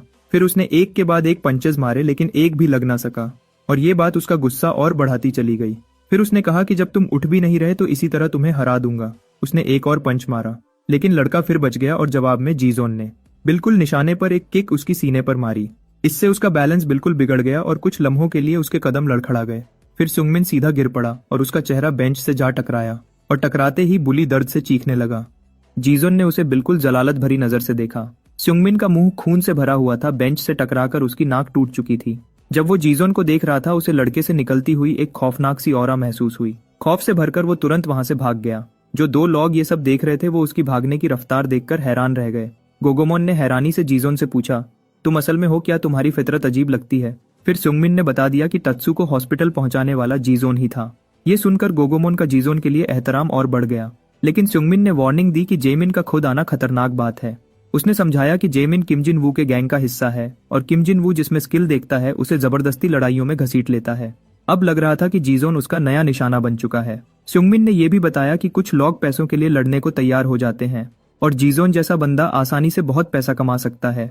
गोगोमोन गुस्से में बोला, ये कैसी बकवास कर रहे हो। और क्योंकि जीजोन बोलता नहीं उसने कहा कि मैं उसकी तरफ से ही मना कर देता हूँ। उसने अंदाजा लगाया कि जीजोन को ना लड़ाई का शौक है ना अपनी ताकत दिखाने का। फिर गोगोमोन ने खुद को जीजोन की आवाज करार दे दिया कि अब जब हम दोस्त हैं तो मुझे हक है कि मैं उसकी जगह बात करूं। लेकिन सुंगमिन ने इस दोस्ती पर सवाल उठाया, जबकि गोगोमोन इस पर कायम रहा। दिन के दूसरे हिस्से में सब वापस क्लासरूम में थे। जीजोन के आते ही क्लास में हलचल मच गई। कुछ स्टूडेंट्स हाथ में फोन लिए वीडियो दिखाकर पूछने लगे, क्या ये तुम ही हो? अगर ये तुम हो तो कम अज कम सर हिलाकर तस्दीक कर दो। गोगोमोन बीच में आ गया और बोला, जीजोन को तंग न करो और अगर कुछ कहना है तो पहले मुझसे कहो। ये बात सबको बुरी लगी और वो सब जीजोन के गिर्द जमा हो गए। इसी लम्हे जीजोन आगे बढ़ने के काबिल हुआ। तब अचानक दरवाजा जोर से खुला और किम जिन वू क्लासरूम में एंटर हुआ। वो सीधा आगे आकर रुक गया और पूछा, ट्रांसफर स्टूडेंट कौन है? सब हेजिटेट हुए, लेकिन गोगोमोन जो उसके पास खड़ा था सबकी नजर वहां चली गई। उसका साथ खड़ा होना खुद ही इशारा बन गया। किम जिन वू ने दोनों से बात करनी चाहिए, लेकिन गोगोमोन फौरन जीजोन के आगे खड़ा हो गया। जब किम जिन वू करीब आया उसने पूछा, तुम क्या कर रहे हो? थोड़ी सी घबराहट के साथ गोगोमोन ने जवाब दिया, मैं जीजोन का दोस्त और उसका सेक्रेटरी हूँ, इसलिए पहले मुझसे बात करो। किम जिन वू के भारी जिस्म वाले साथी ने पूछा, तुम खुद को समझते क्या हो? लेकिन गोगोमोन अपनी बात पर अड़ा रहा। उसने कहा कि बातचीत सिर्फ उसी के जरिए होगी। एक बदमाश ने गुस्से में गोगोमोन के मुंह पर थप्पड़ मारा और पूछा, क्या तुम बेवकूफ हो? गिरने पर गोगोमोन पीठ के बल हो गया और उसकी गर्दन के पीछे बना हुआ चेहरा सबको नजर आ गया। फिर बदमाश ने गोगोमोन को कमीज के कॉलर से पकड़ा और उठा लिया और हंसकर बोला, ये बंदा वाकई बहुत फनी है। तब अचानक जीजोन खड़ा हो गया जैसे अंदर से कोई ताकत उसे उठा लाई हो। किम जिन वू ने पूछा, क्या तुम ही वो हो जिसने जेमिन की नाक तोड़ी? मगर कोई जवाब नहीं आया। किम जिन वू ने अपना बिजनेस कार्ड दिया और पूछा, क्या तुमने कभी मेरी एकेडमी का नाम सुना है? उसने कहा, मैंने जेमिन को तुम्हें बुलाने भेजा था, लेकिन जब वो नाकाम रहा तो मैं खुद आ गया। लड़के की बेदिली देखकर किम जिन वू ने दूसरा दांव चला और पूछा, क्या तुम्हें पैसा कमाना पसंद है? इसी वक्त गोगोमोन खड़ा हो गया और बीच में बोल पड़ा कि जीजोन को लड़ाई में कोई इंटरेस्ट नहीं और वो अरीना नहीं जाएगा। गोगोमोन की बात से तंग आकर किम जिन वू का सब्र टूट गया। उसने गोगोमोन के सीने पर जोर से लात मारी और उसे पीछे उछाल दिया। गोगोमोन कुर्सियों पर जा गिरा और सब कुर्सियां उलट गईं। किम जिन वू उसकी तरफ बढ़ा और उसे घूर कर पूछा, तुम्हें समझ नहीं आता कब बीच में नहीं बोलना चाहिए? और फिर पूछा, तुम बीच में आकर अपने आप को बेवकूफ क्यों बना रहे हो? उसने चीख कर कहा, वहीं रहो और चुप रहो। फिर वो गोगोमोन पर पैर रखकर उसे रौंदने लगा। जब किम जिन वू गोगोमोन को मार रहा था तब जीजोन ने उसके कंधे पर हाथ रखा, जिस पर वो पलट गया। दोनों कुछ लम्हों तक एक दूसरे को घूरते रहे। फिर किम जिन वू बोला, अपना हाथ मेरे कंधे से हटा लो, मुझे ना किसी चीज का छूना पसंद है ना लोगों का। लेकिन जीजोन ने उसकी कमीज और ज्यादा जोर से पकड़ ली, जो किम जिन वू के लिए शॉक सीन था। एक भारी जिस्म वाला बदमाश जीजोन की तरफ बढ़ा और चीख कर बोला, अपने गंदे हाथ किम जिन वू से हटाओ। लेकिन जीजोन ने आसानी से उसका पंच डॉज कर लिया और फौरन जवाब में घुटने का एक तीखा वार सीधा उसके चेहरे पर मारा। वो खून थूकता हुआ दर्द से चीख उठा और टेबल और कुर्सियों पर गिरता चला गया। लेकिन उसने हार मानने से इनकार कर दिया। फिर उसने एक कुर्सी उठा ली और फेंकने की तैयारी की और चीख कर बोला, जीजोन अब तुम खत्म हो जाओगे। लेकिन बहुत ही आसानी से जीजोन ने जंप लगा दी और फिर अटैक को डॉज करते हुए जीजोन एक टेबल पर लैंड हो गया और तुरंत काउंटर अटैक शुरू कर दिया। वो दौड़कर आगे बढ़ा और अपने दुश्मन के चेहरे पर लात मारी और उसे जमीन पर गिरा दिया जैसे वो कुछ भी ना हो। लड़का टेबल पर खड़ा रहा, उससे एक शदीद ऑरा फैल रहा था, जिससे सब क्लासमेट्स को यकीन हो गया कि पहले वाली वीडियो बिल्कुल असली थी। गुस्से से भरा हुआ वो भारी जिस्म वाला स्टूडेंट खड़ा हो गया और टेबल उठाकर चीखने लगा और जीजोन को मारने की कसम खाने लगा। उसी लम्हे टीचर क्लासरूम में आ गए। मंजर देखते ही उन्होंने जवाब मांगा और लड़ाई पर सबको डांटा और पूछा, जीजोन डेस्क के ऊपर क्यों खड़ा है? किम जिन वू ने बीच में आकर कहा कि यह सिर्फ एक प्रैंक था ताकि बात को संभाला जा सके। उसने गोगोमोन की तरफ देखकर कहा, एजेंट, और वार्निंग दी कि वो बाद में जीजोन के बारे में उससे रब्ता करेगा। फिर वो एग्जिट की तरफ चल दिया। टीचर के कंधे को छूता हुआ गुजरा और कहा, क्लास शुरू करें। बाद में जब क्लासेस खत्म हो गईं, गोगोमोन ने सुंगमिन को सब बताया और कहा, यह बिल्कुल मूवी जैसा था, हम जीजोन को छू भी नहीं पा रहे थे। सुंगमिन ने अफसोस किया कि वो लाइव नहीं देख सका और पूछा, जीजोन अभी तक गया क्यों नहीं? गोगोमोन ने बताया, टीचर ने उसे रोक लिया था, जबकि लड़ाई उसने शुरू नहीं की थी, लेकिन स्कूल के अंदर झगड़ा हुआ था, इसलिए मसला बन सकता था। दोनों बैठकर क्लासमेट्स के अंजाम के बारे में सोचते रहे। स्टाफ रूम में टीचर ने जीजोन को ग्रीन टी ऑफर की। यहाँ तक कि ये टेस्ट यंग लोगों में मशहूर नहीं था, लेकिन बातचीत का बहाना बन गया। टीचर ने कहा कि इस स्कूल का माहौल जीजोन के पुराने स्कूल से बहुत मुख्तलिफ रहते थे। उसने बताया, जब लड़के के पिता ने यहाँ ट्रांसफर का कहा तो वो इसके खिलाफ था। उसे डर था कि अडेप्टेशन मुश्किल होगा, खासकर इसलिए कि जीजोन बोलता नहीं है, लेकिन फिर भी वो उस ट्रस्ट के लिए थैंकफुल था। टीचर ने बात जारी रखी। उसने याद किया कि आखिरी बार उसने जीजोन को तकरीबन 4 साल पहले देखा था, जब वो प्राइमरी स्कूल में था। उसे साफ याद था कि लड़का हैरत अंगेज और एनर्जी से भरी ट्रेनिंग कर रहा था। उस वक्त जीजोन के पिता ने उसे अपना दोस्त कहकर इंट्रोड्यूस करवाया था और लड़के ने बहुत तमीज से सलाम किया था। टीचर को यह बात बहुत इंप्रेसिव लगी कि वालिद ने घर का एक हिस्सा एकेडमी में बदल दिया था। उसने याद किया, ट्रेनिंग के बाद वो ड्रिंक पीने गए थे रियूनियन सेलिब्रेट करने, और जीजोन एक ब्रिलियंट लड़का था। टीचर ने माना कि उसे नहीं पता बीच के अरसे में क्या हुआ जो जीजोन को इस इतनी बुरी जगह तक ले आया, लेकिन उसने वार्निंग दी कि चाहे उसने बाकी टीचर से अंडरस्टैंडिंग ले ली हो, जीजोन को स्टूडेंट्स का सामना खुद ही करना होगा। आखिर में टीचर ने कहा कि उसके पिता ने उसे इतना मजबूत इसलिए नहीं बनाया कि सिर्फ जिस्म को ट्रेन करे, बल्कि इसलिए कि एक दिन वो अपनी खामोशी पर भी काबू पा ले। फिर अचानक तेज बारिश शुरू हो गई और घर जाने वाले सब लोग हैरान रह गए। सुंगमिन ने अपने क्लासमेट से कहा कि अब उसकी फिक्र किम जिन वू को लेकर है, क्योंकि उनके पास जीजोन को फंसाने का कोई तरीका नहीं था। उसी वक्त जो मोबाइल उसने जीजोन से लिया हुआ था, उस पर एक मैसेज आया। ये आर्यम का मैसेज था, जो पूछ रही थी, क्या तुम्हारे पास छाता है? हैरान होकर उसने वजह पूछी तो उसने जवाब दिया कि वो स्टेशनरी शॉप के सामने इंतजार कर रही है।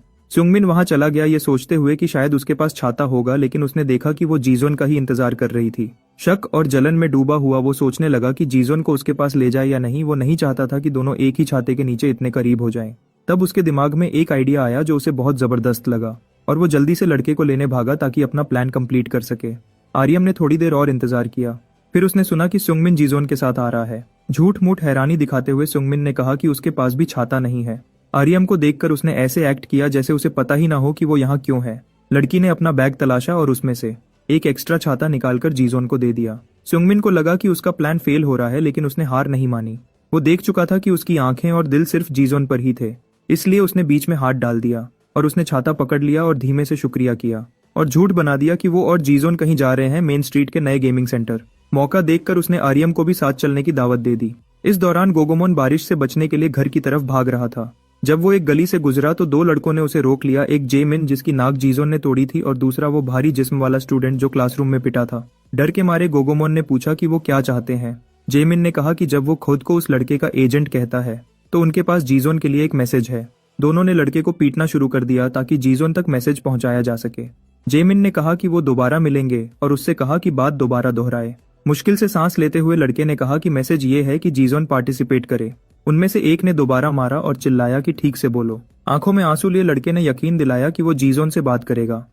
फिर हमला करने वाले ने पूछा, क्या तुम्हें पता है क्विक एक्सेस पेनल्टी क्या होती है, और उसे जान से मारने की धमकी दी। उसी वक्त किम जिन वू वहां आ गया। उसने बीच में दखल दिया और कहा, लड़के पर ज्यादा सख्ती ना करो। जिन वू ने अपनी एक बिजनेस कार्ड उठाई और वो कार्ड उस लड़के को दे दिया। उसने कहा कि जीजोन को बताना कि कॉम्बैट कैनल में उसका बहुत खलूस आमदीद से इंतजार होगा। फिर वो तीनों वहां से चले गए और लड़के को जख्मी और तन्हा छोड़ दिया।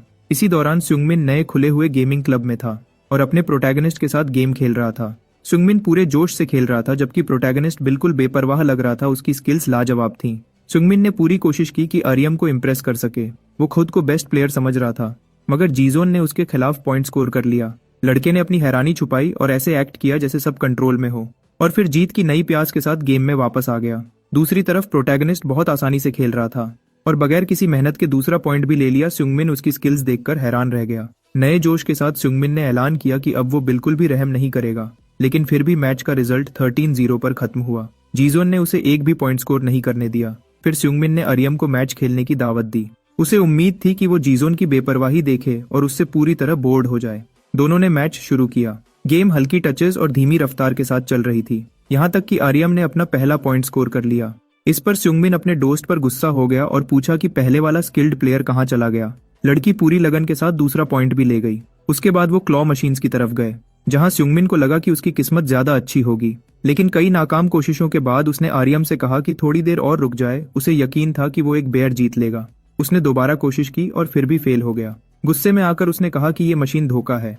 उसके बिल्कुल पास जीजोन पूरी खामोशी और सुकून के साथ खड़ा था। उसने एक और बेयर निकाल लिया। उसके हाथों में दो बिल्कुल एक जैसे बेयर्स थे, बस रंग अलग अलग थे। जीजोन ने हर दोस्त को एक एक बेयर दे दिया और सबको बाय बोला। फिर थोड़ी सी शर्मिंदगी के साथ उसने शुक्रिया अदा किया और सोचता रहा कि आखिर जीजोन क्या क्या नहीं कर सकता। इवेंट्स के इस सीक्वेंस से तंग आकर सुंगमिन ने अपना आखिरी पत्ता खेलने का फैसला किया और अपने दो दोस्तों को कराओके बार ले गया। अपनी आवाज पर पूरा यकीन रखते हुए वो पूरी जोर से गाना गाने लगा। उसे उम्मीद थी कि आर्यम उस पर तवज्जो देगी, मगर जो कुछ हुआ वो सिंगिंग नहीं बल्कि एक कॉमेडी शो था। इस दौरान आर्यम चुपचाप वही प्लशी पकड़े हुई थी जो उसे अपने क्रश से मिली थी, और ये सब सुंगमिन की बदतरीन परफॉर्मेंस के दौरान हो रहा था। अचानक सुंगमिन का गला भर आया और वो पानी ढूंढने भाग गया। सुंगमिन के जाते ही जीजोन और आर्यम अकेले रह गए, बिल्कुल खामोशी में डूबे हुए। आर्यम ने अपना फोन निकाला और जीजोन को मैसेज भेजा, बेयर के लिए शुक्रिया अदा किया। अचानक उसका फोन बज उठा। जब उसने देखा कि कॉल उसके पिता की है तो वो तुरंत घबरा गई। वो खड़ी हुई और जल्दी से बाहर निकलने लगी, मगर दरवाजे से गुजरते हुए एक आदमी से टकरा गई और उसकी सारी कॉफी गिर गई। आदमी ने लड़की पर चीखना शुरू कर दिया और उसकी लापरवाही पर डांटा, और जब उसने माफी ना मांगी तो वो और ज्यादा गुस्सा हो गया। सुंगमिन वापस आया और मंजर देखकर बीच में बोलने की कोशिश की। आदमी ने पूछा, क्या ये तुम्हारी गर्लफ्रेंड है? लड़के ने जवाब दिया, नहीं, हम सिर्फ क्लास फेलोज हैं। इस पर आदमी ने बची हुई कॉफी सीधी लड़की के सर पर डाल दी और हमेशा की तरह डरपोक सुंगमिन कुछ भी न कर सका। लेकिन जीजोन आगे बढ़ा और आदमी का बाजू पकड़ लिया। हैरान होकर आदमी ने पूछा, तुम क्या कर रहे हो? प्रोटैगनिस्ट ने उसे ठोकर मारी और कचरे के ठेले की तरह जमीन पर गिरा दिया। अटैकर के साथी ने जीजोन पर हमला करना चाहा, मगर एक मुक्का पड़ा और वो भी गिर गया। आर्यम ने अपनी आंखों के सामने दोनों आदमियों को गिरते देखा। जीजोन ने उसका हाथ पकड़ा, उसे उठाया और पीछे खींच लिया, और दोनों मजीद मुसीबत से बचने के लिए वहां से भाग गए। सुंगमिन पीछे रह गया और आदमी ने पूछा, क्या तुम उन दोनों के दोस्त हो? कुछ भी बोले बगैर लड़का वहां से भाग गया ताकि किसी झंझट में ना फंसे। फिर उसने अपना बैकपैक और टेडी बेयर उठाया और फिर वहां से चला गया। सड़क पर पहुंचकर उसने एक आदमी को बंदूक के साथ देखा। उस आदमी ने सीढ़ियों से नीचे उतरते हुए उन दोनों को देख लिया। उसने उनकी तवज्जो हासिल करने के लिए जोर से आवाज लगाई, लेकिन कोई जवाब ना मिला। वो दोनों बिना रुके आगे बढ़ते रहे।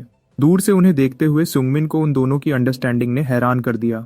जीजोन ने अरियम को खतरे के एक लम्हे में बचा लिया था, जबकि सुंगमिन खुद को सिर्फ एक डरपोक और नाकाम आदमी समझ रहा था। लड़की के लिए वो सिर्फ एक आम सा एनपीसी था।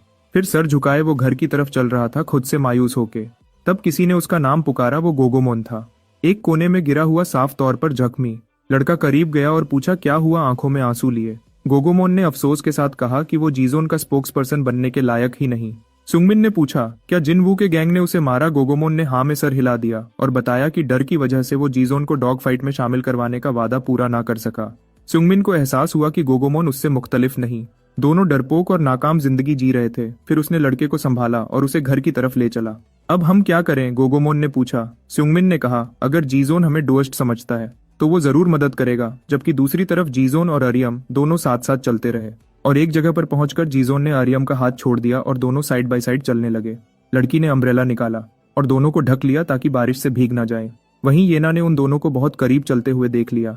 उनको इतना करीब देखकर वो बोल ही ना सकी। क्या कुछ हुआ है? उसकी दोस्त ने पूछा। येना ने बेपरवाही दिखाते हुए कहा, कुछ भी नहीं। उसकी दोस्त ने जल्दी चलने को कहा क्योंकि बाकी लोग इंतजार कर रहे थे। येना आगे बढ़ गई, लेकिन उन दोनों की पिक्चर उसके जहन से निकल ना सकी। इसी वक्त आर्यम के फोन पर और नोटिफिकेशंस आए, लेकिन उसने उन्हें इग्नोर किया और चलती रही। अपनी अपार्टमेंट बिल्डिंग के पास पहुंचकर वो रुकी और फोन निकाला। उसने जीजोन को मैसेज भेजा और बताया कि यही उसका घर है। उसने अम्ब्रेला उसके हाथ में दिया और अलविदा कहा। वो खुशी से उछलती हुई भाग गई, इस लम्हे को जीकर जो उसने अपने क्रश के साथ गुजारा था। और जीजोन वहां से चला गया। उसने फील किया कि किसी ने उसके कंधे को छुआ। फिर उसने मुड़कर देखा। फिर उसने फोन देखा, स्क्रीन पर मैसेज खुला हुआ था, आज के लिए बहुत शुक्रिया। और आर्यम मुस्कुराते हुए फोन पकड़े खड़ी थी। लड़की वापस घर की तरफ भाग गई, लिफ्ट में दाखिल हुई और कुछ मंजिलें ऊपर चली गई। नीचे जीजोन को दूर जाते हुए देखती रही, लेकिन अचानक लाइटर जलने की आवाज ने उसे चौंका दिया। उसने साइड में देखा, एक आदमी सिगरेट पीता हुआ उसे घूर रहा था। ये क्या बकवास है? उस आदमी ने कहा। आर्यम खामोश रही, सर झुकाए हुए। अगला दिन फिर से हाई स्कूल। सुंगमिन ने गोगोमोन को डांटा कि उसने जीजोन से गद्दारी की। लड़का बहुत पछताया, बोला, मुझे मर जाना चाहिए। सुंगमिन ने जुबानी जलील करना जारी रखा, ऐसे अल्फाज बोले जो जीजोन को फोर्स कर दें। जीजोन कब फाइट में उतरेगा? उसने सो कॉल्ड स्पोक्स पर्सन से पूछा। गोगोमोन ने बताया, सैटरडे रात 9 बजे जिम में, और कहा अगर जीजोन ना आया तो गैंग उसे मार देगी। फिर दोनों ने जीजोन को समझाने की कोशिश की कि मामला कितना सीरियस है और उन्हें उसकी कितनी जरूरत है, लेकिन प्रोटैगनिस्ट खामोशी से चला गया। दोनों सोचते रह गए कि वो आएगा या नहीं। गोगोमोन टूट चुका था, उसे यकीन था कि सब खत्म हो गया। सैटरडे रात फाइट क्लब में मुकाबले के लड़के जान तोड़कर एक दूसरे पर हमले कर रहे थे। हर वार पर भीड़ जोश से चीख उठती। सुंगमिन और गोगोमोन इस मंजर से कांप रहे थे स्कूल के अंदर ये सब देखकर, और सोच रहे थे क्या जीजोन वाकई आएगा। भीड़ फाइट्स की शिद्दत से दीवानी हो चुकी थी। दोनों फाइटर्स के दरमियान जोरदार मुक्कों का तबादला हुआ और जहां भी मौका मिलता भीड़ चीखकर दूसरे को वार करने पर उकसाती। भीड़ की आवाजों पर फाइटर ने बिल्कुल ठीक वार किए। ये सब कैमरास के जरिए रिकॉर्ड हो रहा था। एक आदमी प्राइवेट बॉक्स में बैठा सब कुछ देख रहा था। आखिर वो मुकाबला खत्म हुआ और मेन इवेंट का वक्त आ गया। वो आदमी जानना चाहता था क्या जीजोन आएगा, क्योंकि वो उसे खामोश और नर्म मिजाज लड़का समझता था, लेकिन अंदर से वो एक असली फाइटर था। अब वो सोच रहा था किस पर दांव लगाए, ली ताइसेंग या जीजोन। उसे ट्रांसफर स्टूडेंट की एबिलिटी जानने का शौक था, लेकिन फिर भी ताइसेंग पर दांव लगाना ही ठीक लगा क्योंकि वो एक असल शिकारी कुत्ता था। अचानक फोन बज उठा। कॉल रिसीव करते ही उसे बताया गया कि गेट पर एक स्टूडेंट खड़ा है जो सवालों का जवाब नहीं दे रहा। टीचर समझ गया कि ये जीजोन ही है, इसलिए उसने सीधा ऑर्डर दिया उसे अंदर आने दिया जाए। फिर खिड़की से झांककर उसने उस नौजवान को आते हुए देख लिया। उसे यकीन हो गया कि इस लड़के का हौसला काबिले दाद है, बिल्कुल एक कुर्बानी के बकरे जैसा हौसला है इसका। चलती हुई फाइट खत्म हुई और मिनचुल जीत गया। किम जिन वू जानना चाहता था कि जीजोन कहाँ है, क्योंकि मेन फाइट करीब आ चुकी थी। उसके बदमाश ने दूसरे लड़कों को धमकाना शुरू किया कि पता लगाओ जीजोन आएगा या नहीं, और धमकी दी कि अगर वो नहीं आया तो ये दोनों टेसंग से लड़ेंगे। इसी वक्त जिम का दरवाजा खुला। तमाम नजारें उधर उठ गईं ये देखने के लिए कौन आया है। वो खड़ा था, जीजोन ट्रांसफर स्टूडेंट। सब उसकी मौजूदगी पर हैरान रह गए, यहाँ तक कि उसके दोनों दोस्त भी उसे देखकर दंग रह गए। वो दोनों आगे बढ़कर उसका शुक्रिया अदा करने लगे कि वो उन्हें बचाने आ गया। किम जिन वू ने कहा कि जीजोन बिल्कुल वक्त पर आया है, बिल्कुल एक भूत की तरह, और कहा कि वो उसका बहुत देर से इंतजार कर रहा था। उसने कहा अगर जीजोन जीत गया तो जो लोग उस पर दांव लगाए हुए हैं उन्हें जैकपॉट मिलेगा, लेकिन सिर्फ 10% लोगों ने उसके नाम पर बेट लगाई थी। उसने ये भी कहा कि उसने खुद भी जीजोन पर दांव लगाया है, क्योंकि उसकी नजर में जीजोन एक शिकार का भूखा दरिंदा था। उसने कहा आज अपनी पूरी ताकत दिखाओ। और फिर दोनों मेन फाइटर्स एक दूसरे के आमने सामने खड़े हो गए, आंखों ही आंखों में एक दूसरे को परखते हुए। तेसंग ने अपने हेडफोन्स उतारे और पूछा क्या तुम ही ट्रांसफर स्टूडेंट हो? फिर उसने हेडफोन्स भीड़ में किसी की तरफ फेंके। और कहा, वही गाना चलाओ। उसने अपनी शर्ट उतारी और कहा, अब असली शो शुरू होता है। दोनों ने अपनी पोजीशन संभाली और टकराव के लिए तैयार हुए। मुक्कों का तबादला शुरू हुआ, लेकिन जीजोन हर बार आसानी से बचा लेता। उसने जवाब में एक पंच मारा जिसे सामने वाले ने ब्लॉक कर लिया। फिर दोनों एक दूसरे की लिमिट्स और स्किल टेस्ट करते रहे। मुक्कों और लातों के दरमियान सिर्फ वक्त ही फैसला करेगा। ताइसेंग वार खा रहा था। कुछ तेज तबादलों के बाद उसे जल्दी एहसास हो गया। अब तक जिन भी मुकाबलों से वो गुजरा था, उन सब में जीजोन का लेवल बिल्कुल डिफरेंट था। उस दिन का माहौल बहुत खौफनाक था, लेकिन वो खुद को डरने नहीं देना चाहता था। जैसे ही उसने ये सोचा, उसके चेहरे पर सीधा एक पंच लगा। जीजोन ने तुरंत फायदा उठाया जब तेसंग ने अपनी गार्ड नीचे की। लड़का फिर भी रुका नहीं और लगातार मुक्के मारता रहा। सामने वाले को पलटकर वार का कोई मौका ना मिला। जीजोन के दोनों दोस्त हर मुक्के पर जोर से चीयर कर रहे थे। ताइसंग गुस्से से भर रहा था क्योंकि उस लड़के के फेस एक्सप्रेशन बिल्कुल नहीं बदले थे। वो धीरे धीरे जीजोन का पंचिंग बैग बनता जा रहा था। टीचर कैमरास के जरिए देखते हुए सोच रहा था कि जिस लड़के पर उसने दांव लगाया था, क्या उसके साथ गलत हो रहा है। भीड़ भी चिढ़ने लगी क्योंकि ली टेसंग हमला ही नहीं कर रहा था। सबने कहा, म्यूजिक की आवाज तेज करो, शायद लड़का और मोटिवेटेड हो जाए। सब एक साथ बोल उठे। वो तेसंग का नाम चीखने लगे। म्यूजिक और भीड़ की चीखों ने उसे जोश दिलाना शुरू कर दिया। इसी दौरान जीजोन ने एक आवाज महसूस की जो अजीब तौर पर उसे बहुत पहचानी हुई लगी। इसी तवज्जो बटने की वजह से उसे अपनी जिंदगी के पहले मुक्के लगे। अब भीड़ और ज्यादा जोश में आ गई और लोग पूछने लगे, ये गाना कौन सा है। एक लड़के ने दूसरे को बताया, उस वक्त का बहुत मशहूर गर्ल ग्रुप। जीजोन को याद आई एक लड़की जिसने कहा था जब उसका ग्रुप डेब्यू करेगा तो वो एक पॉप स्टार का बॉयफ्रेंड बन जाएगा।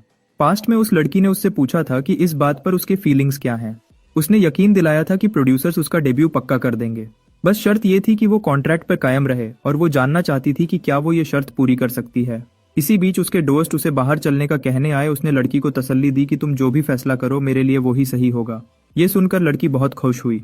उसने शुक्रिया अदा किया और कहा, तुम ही वो एक शख्स हो जिस पर मैं भरोसा कर सकती हूँ, मेरी असल पनाह। अचानक भीड़ की चीखों ने उसे दोबारा फाइट की हकीकत में ला दिया। बेतवज्जोई की वजह से उस पर लगातार मुक्के बरसने लगे।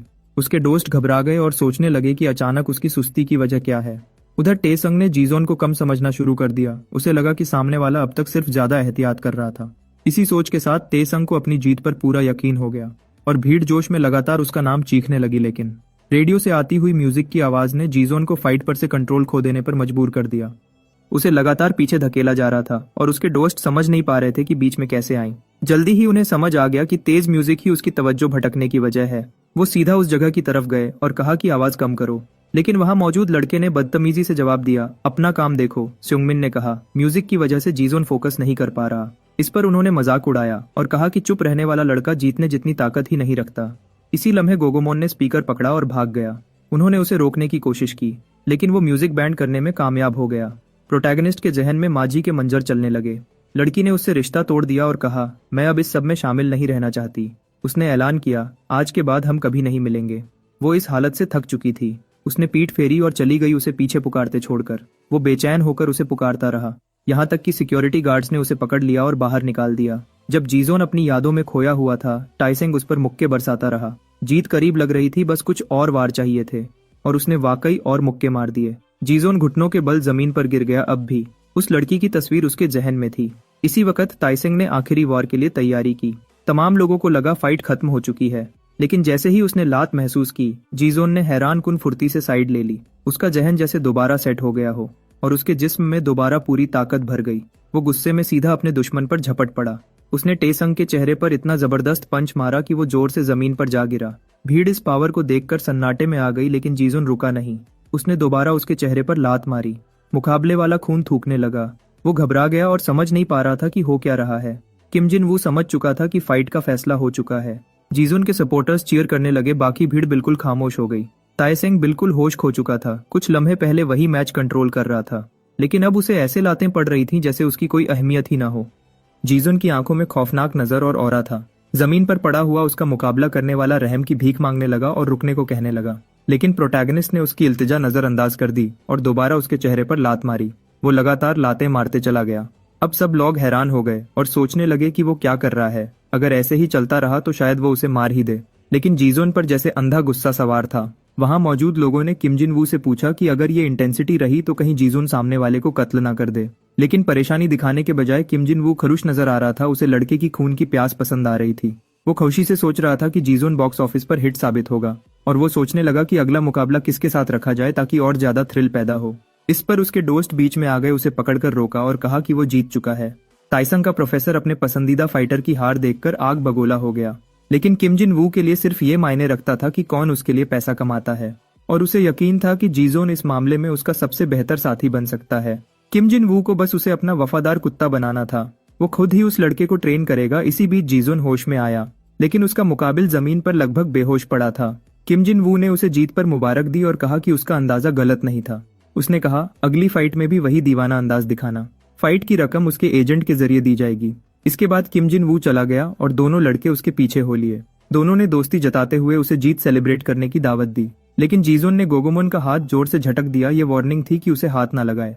फिर वो चला गया और दोनों लड़के हैरानी में रह गए। कुछ आगे चलकर जब वो एक दुकान के सामने से गुजरा, उसे एक पहचानी हुई आवाज सुनाई दी और उसने ऊपर देखा। स्क्रीन पर ईला खान का शो चल रहा था। इंटरव्यूअर ने पूछा, क्या आपको अपनी मौजूदा शोहरत का अंदाजा है? उसने जवाब दिया कि वो अपने फैंस की मोहब्बत महसूस करती है, चाहे उसके कमजोर लम्हों में ही क्यों ना हो, और उनका शुक्रिया अदा किया सुंगमिन और गोगोमोन, जो अभी तक उस लड़के के पीछे आ रहे थे। ये देखकर हैरान हुए कि वो ईला खान की रिपोर्ट देखने के लिए क्यों रुक गया। उन्हें याद आया कि जब से उसने उसकी म्यूजिक सुनी थी, जीजोन अजीब बिहेवियर शो कर रहा था। उन्होंने समझा कि शायद वो उसका हेटर है, और वो तसव्वुर भी नहीं कर सकते थे कि सिंगर के भी दुश्मन हो सकते हैं। सुंगमिन को हैरानी हुई जब उसे पता चला कि गोगोमोन उसका फैन है। उसने उस पर तंज किया और कहा कि उसे उससे यही उम्मीद थी, लेकिन फिर उसने खुद भी बता दिया कि वो भी उस बैंड का फैन है। कुछ देर बाद जीजोन समंदर के किनारे पहुंच गया। दोनों लड़के भी उसके पीछे वहां तक आ गए। प्रोटैगनिस्ट बेंच पर बैठ गया और खामोशी से समंदर को देखने लगा। सुंगमिन ने गोगोमोन से पूछा, क्या हमें जीजोन से बात नहीं करनी चाहिए? लेकिन गोगोमोन ने कहा, ये अच्छा ख्याल नहीं। सुंगमिन ने फिर भी जिद की। उसने कहा, अगर हम डुअस्ट हैं तो हमें कुछ न कुछ करना चाहिए। गोगोमोन ने कहा, उसके जहन में एक बंदा है जो उसे तसल्ली दे सकता है, और वो खरुद सोच में पड़ गया कि उसे ये करना चाहिए या नहीं। इसी वक्त आर्यम गहरी नींद में थी। अचानक उसका मोबाइल बजने लगा। उसकी आंख खुली और उसने जीजोन का मैसेज देखा। उसने उसे लाइट हाउस के सामने वाले बीच पर बुलाया था। लड़की उठकर तैयार हुई और चुपचाप घर से निकलने की कोशिश की। वो अपने बाप के पास से गुजरी, जो ज्यादा पीने के बाद मेज पर झुककर सो रहा था। अचानक वो हवा में गालियां देने लगा। लड़की डर गई, लेकिन ये सिर्फ ख्वाब था, और कुछ ही देर में वो दोबारा सो गया। आर्यम ने मौका पाया और घर से निकलकर अपने क्रश से मिलने चली गई। बीच पर गोगोमोन ने पूछा, सुंगमिन ने किससे रब्ता किया? उसने जवाब दिया, एक लड़की से। गोगोमोन हैरान हो गया कि सुंगमिन लड़कियों को मैसेज भेज रहा है। सुंगमिन ने बताया कि असल में आर्यम को नहीं पता कि मैसेज मैं भेज रहा हूँ। वो मोबाइल जो आर्यम ने जीजोन को दिया था ताकि वो उससे बात कर सके, वही फोन था। लेकिन जब उसने फोन लिया तो कुछ मैसेजेस का जवाब जीजोन बनकर दे दिया। अंदर ही अंदर उसे पता था कि उसे फोन वापस कर देना चाहिए, लेकिन वो खुद को रोक ना सका। गोगोमोन ने उसके कंधे पर हाथ रखा और पूछा, क्या तुम्हें वो पसंद है? सुंगमिन ने कहा, पहले पसंद थी, लेकिन अब मैं अपनी औकात जानता हूँ।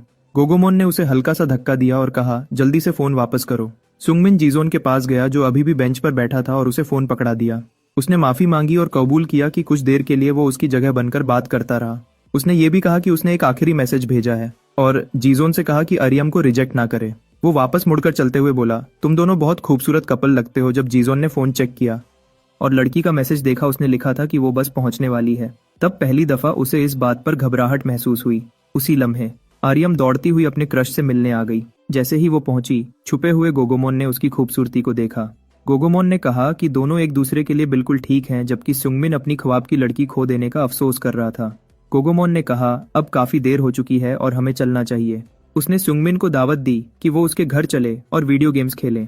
दोनों वहां से चल दिए ताकि दोनों मोहब्बत करने वालों को अकेला छोड़ दें। जगह पर खामोशी छा गई, सिर्फ समंदर की आवाज सुनाई दे रही थी। आर्यम ने मैसेज लिखा कि उसे ये मैसेज मिलने पे हैरानी हुई और वो लड़के के जवाब का इंतजार करने लगी। जीजोन ने जवाब दिया कि वो उसी के बारे में सोच रहा था। उसने लहरों की आवाज पर बात शुरू करने की कोशिश की, लेकिन उसने सिर्फ एक इमोजी भेज दिया। लड़की ने पूछा, क्या वो यहाँ अक्सर आता है? उसने कहा, ये उसकी पहली दफा है। फिर जीजोन ने पूछा, तुम यूजुअली किस वक्त सोती हो? आर्यम ने जवाब दिया, रात 10 बजे, और असल में वो पहले ही सो चुकी थी जब उसका मैसेज देखा। वो खड़ा हुआ और कहा वो उसे घर तक छोड़ देगा, लेकिन लड़की ने उसका बाजू पकड़ा और कहा वो घर नहीं जाना चाहती। फिर ना उसने जवाब दिया ना इनकार किया, वो बस उसकी बात मान गया। वो सोडा मशीन की तरफ गया दोनों के लिए सोडा लेने। फिर आर्यम उसका शुक्रिया अदा किया और फिर जीजोन ने उससे पूछा कि वो घर जाना क्यों नहीं चाहती। लड़की ने बताया कि उसका घर जेल जैसा लगता है और उसे आज उसका मैसेज मिलकर हैरानी हुई। उसने याद दिलाया कि पिछली बार उसने सिर्फ गुड नाइट भेजा था। वो मैसेज भी अचानक आया था और उसे हैरान कर गया था। फिर जीजोन ने फोन चेक किया, गुड नाइट का मैसेज वाकई मौजूद था, लेकिन वो सुंगमिन ने भेजा था, बट ये बात जीजोन ने उससे नहीं बताई। लड़की ने बात जारी रखी और बताया कि उस दिन वो बहुत मुश्किल दौर से गुजर रही थी, लेकिन वो मैसेज उसके लिए हिम्मत का छोटा सा लफ्ज बन गया जो उसे सब्र करने का कह रहा था। उस लम्हे पर वो बहुत थैंकफुल फील कर रही थी। फिर उसने लड़के से सवाल किया कि वो बोलता क्यों नहीं। वो सोच में डूब गया, यादों के समंदर में। उसकी पुरानी लवर जो उसे छोड़ चुकी थी। जब सिक्योरिटी गार्ड्स ने उसे आगे बढ़ने से रोका और गिरफ्तारी की धमकी दी, तब लड़की अचानक वापस दौड़ी और पूरी ताकत से उससे लिपट गई। उसने एक्सेप्ट किया कि उसने जुदाई की प्रैक्टिस बहुत बार की थी ताकि बिल्कुल सख्त रह सके, लेकिन उसे देखकर वो ऐसा नहीं कर सकी। उसने कहा वो उसे कभी छोड़कर नहीं जाएगी, चाहे इसकी कीमत उसकी अपनी जिंदगी ही क्यों ना हो। उसने जीजोन से पूछा कि अब उसे क्या करना चाहिए। उसने तसल्ली दी कि जो भी हो वो हमेशा उसके साथ रहेगा। उसने कहा रोना बैंड करो, सब ठीक हो जाएगा। वहां ही बिल्डिंग की छत पर गो बोंगसन एंटरटेनमेंट का सीईओ उन दोनों को देख रहा था। प्रेजेंट में लौटकर उसने अरियम को जवाब दिया कि इंसान के अल्फाज रूह के अंदर तक उतर जाते हैं और सब कुछ जमा कर देते हैं। लड़की कुछ सोच में पड़ गई और कहा ये बात काफी इंटरेस्टिंग है। उसने कहा कि उसे नहीं पता कि उसके साथ क्या चल रहा है, लेकिन शायद उसकी वजह उससे ज्यादा गहरी है। लड़के ने पूछा कि तुम बोलने से क्यों हेजिटेट हो। फिर इत्मीनान से उसने जवाब दिया कि वजह बहुत सिंपल है, उसके अल्फाज उसके बाप जैसे गंदे हैं। उसने महसूस किया कि उसके बाप का बोलने का तरीका उसका हिस्सा बन चुका है और उसने माना कि ये एक बेवकूफी वाली वजह है। जीजोन ने उसे समंदर के किनारे चलने के लिए इनवाइट किया। सैटरडे नाइट होने की वजह से वहां काफी भीड़ थी। जब वो एक बार के पास से गुजरे, अंदर झगड़ा शुरू हो गया। कुछ लोग एक छोटे लड़के को छेड़ रहे थे और कह रहे थे कि यहाँ पीना उसके लिए ठीक नहीं, लेकिन लड़के ने जवाब दिया कि वो पी सकता है क्योंकि वो उम्र से ज्यादा बड़ा लगता है। उसकी घमंड भरी बात सबको गुस्सा दिला गई। वो कैंग दो इल था, वही गैंग लीडर जो जीजोन को अपने गैंग में लाना चाहता था। वो कह रहा था कि वो सिर्फ सुकून से पीना चाहता है। एक आदमी ने पूछा कि उसके लॉग कहाँ हैं और वो अकेला क्यों है। कैंग दो ने जवाब दिया कि छुट्टियों में वो बच्चों को आराम करने देता है और अकेला रहना उसके लिए आसान होता है। उस आदमी ने धमकी दी कि यहाँ से चला जा वरना अंजाम बुरा होगा। कैंग दो ने तंज किया कि क्या डे से ओ हाई के सीनियर्स ने तुम्हें इतना सताया है कि इतनी नफरत भर गई। उन्होंने उसे छोटी सोच का कहा और पुरानी बातों में फंसे रहने का ताना दिया। उनमें से एक ने टेबल पर रखी सारी चीजें गिरा दी और मारपीट का इरादा जाहिर किया। कैंग दो खड़ा हुआ और टेबल को लात मारकर गिरा दिया और कहा सबसे पहले वो कभी पिटने से नहीं डरा। बार के अंदर और बाहर सब समझ गए कि लड़ाई होने वाली है। अकेले 1 का 4 के साथ मुक्का मुकाबला शुरू हो गया। कैंग दो जैसे बच्चों के साथ फाइटिंग गेम खेल रहा हो। अपनी हरकतों के दरमियान उसकी नजर जीजोन के नीले बालों पर पड़ गई। वो मुस्कुराया और बोला यहाँ तुम्हें देखकर खुशी हुई। वो हंसा और उसने बताया कि वो वैसे भी उससे मिलने आने वाला था, लेकिन किस्मत ने उन दोनों को यही मिलवा दिया। उसने जीजोन को गले लगा लिया। जीजोन कुछ समझ ही नहीं पा रहा था। वो कह रहा था ये सब तकदीर का खेल है। तब बार के अंदर लड़ने वाले लोग बाहर आ गए। उन्होंने पूछा कि क्या जीजोन भी उसी गैंग का हिस्सा है। लड़के ने पलटकर जवाब दिया क्या सिर्फ देखकर तुम्हें रिश्ता नजर नहीं आ रहा, और साफ कहा कि वो और जीजोन दोस्त हैं। लेकिन गुंडों को इस दोस्ती से कोई फर्क नहीं पड़ा। उन्होंने तुरंत हमला कर दिया। वो दोनों पर टूट पड़े जैसे उन्हें दोनों को पीटने का हक हो। फिर जीजोन ने आर्यम को अपने पीछे कर लिया ताकि उसे महफूज रख सके। ग्रुप नफरत के साथ हमला कर रहा था। वो चीख रहे थे कि आज उन पंक्स को मार डालेंगे, जबकि गैंग लीडर एक हमला आवर से भिड़ चुका था। दूसरा जीजोन की तरफ आया और बोला अगर डुएस्ट हो तो दोनों पिटोगे। बहुत आसानी से हीरो ने उस बुली को गिरा दिया। फिर दोनों मिलकर पूरे ग्रुप से लड़ने लगे। वो एक दूसरे को वार्न कर रहे थे और कुछ सेकंड्स में सबको गिरा दिया। ये मंजर देखकर आर्यम सोच में पड़ गई। उसे लगा कि जीजोन एक बहुत ऊंची दीवार पर खड़ा है, लेकिन फिर उसने देखा कि कभी कभी वो उस दीवार से नीचे भी उतर आता है किसी की मदद के लिए। वो जैसा लगता है असल में वैसा है नहीं। जहाँ सब सिर्फ अपने फायदे और अपनी ख्वाहिशों के लिए लड़ रहे थे, वहीं जीजोन उन सबसे अलग था। वो किसी मजबूरी के लिए लड़ रहा था, अपनी मर्जी से काफी आगे की चीज के लिए। अचानक उनमें से एक आदमी ने चाकू निकाल लिया और लड़के के पीछे से बढ़ा। बिना उसे एहसास हुए वो इतना करीब आ गया कि वार कर सके। लड़की ने घबराकर चीख मारी ताकि उसे खबरदार कर सके। उसका साथी भी चीखा और झुकने को कहा। जीजोन ने तुरंत रिएक्शन दिया और हमले से बच गया। उसी वक्त गैंग लीडर आगे आया और उड़ती हुई लात दुश्मन के चेहरे पर मार दी। वो उसे गाली देते हुए बोला कि सिर्फ 2 लोगों के खिलाफ हथियार निकालने की हिम्मत कैसे हुई। उसने कहा कि जब लोग कमजोर होते हैं तब ऐसी हरकतें करते हैं। फिर दोनों ने मिलकर हर उस शख्स को गिरा दिया जो उनके सामने आया। उस लड़के ने हंसी में पूछा क्या तुम्हें नहीं लगता कि हम दोनों बहुत अच्छी जोड़ी लगते हैं। इतनी सफाई से सबका काम तमाम कर दिया।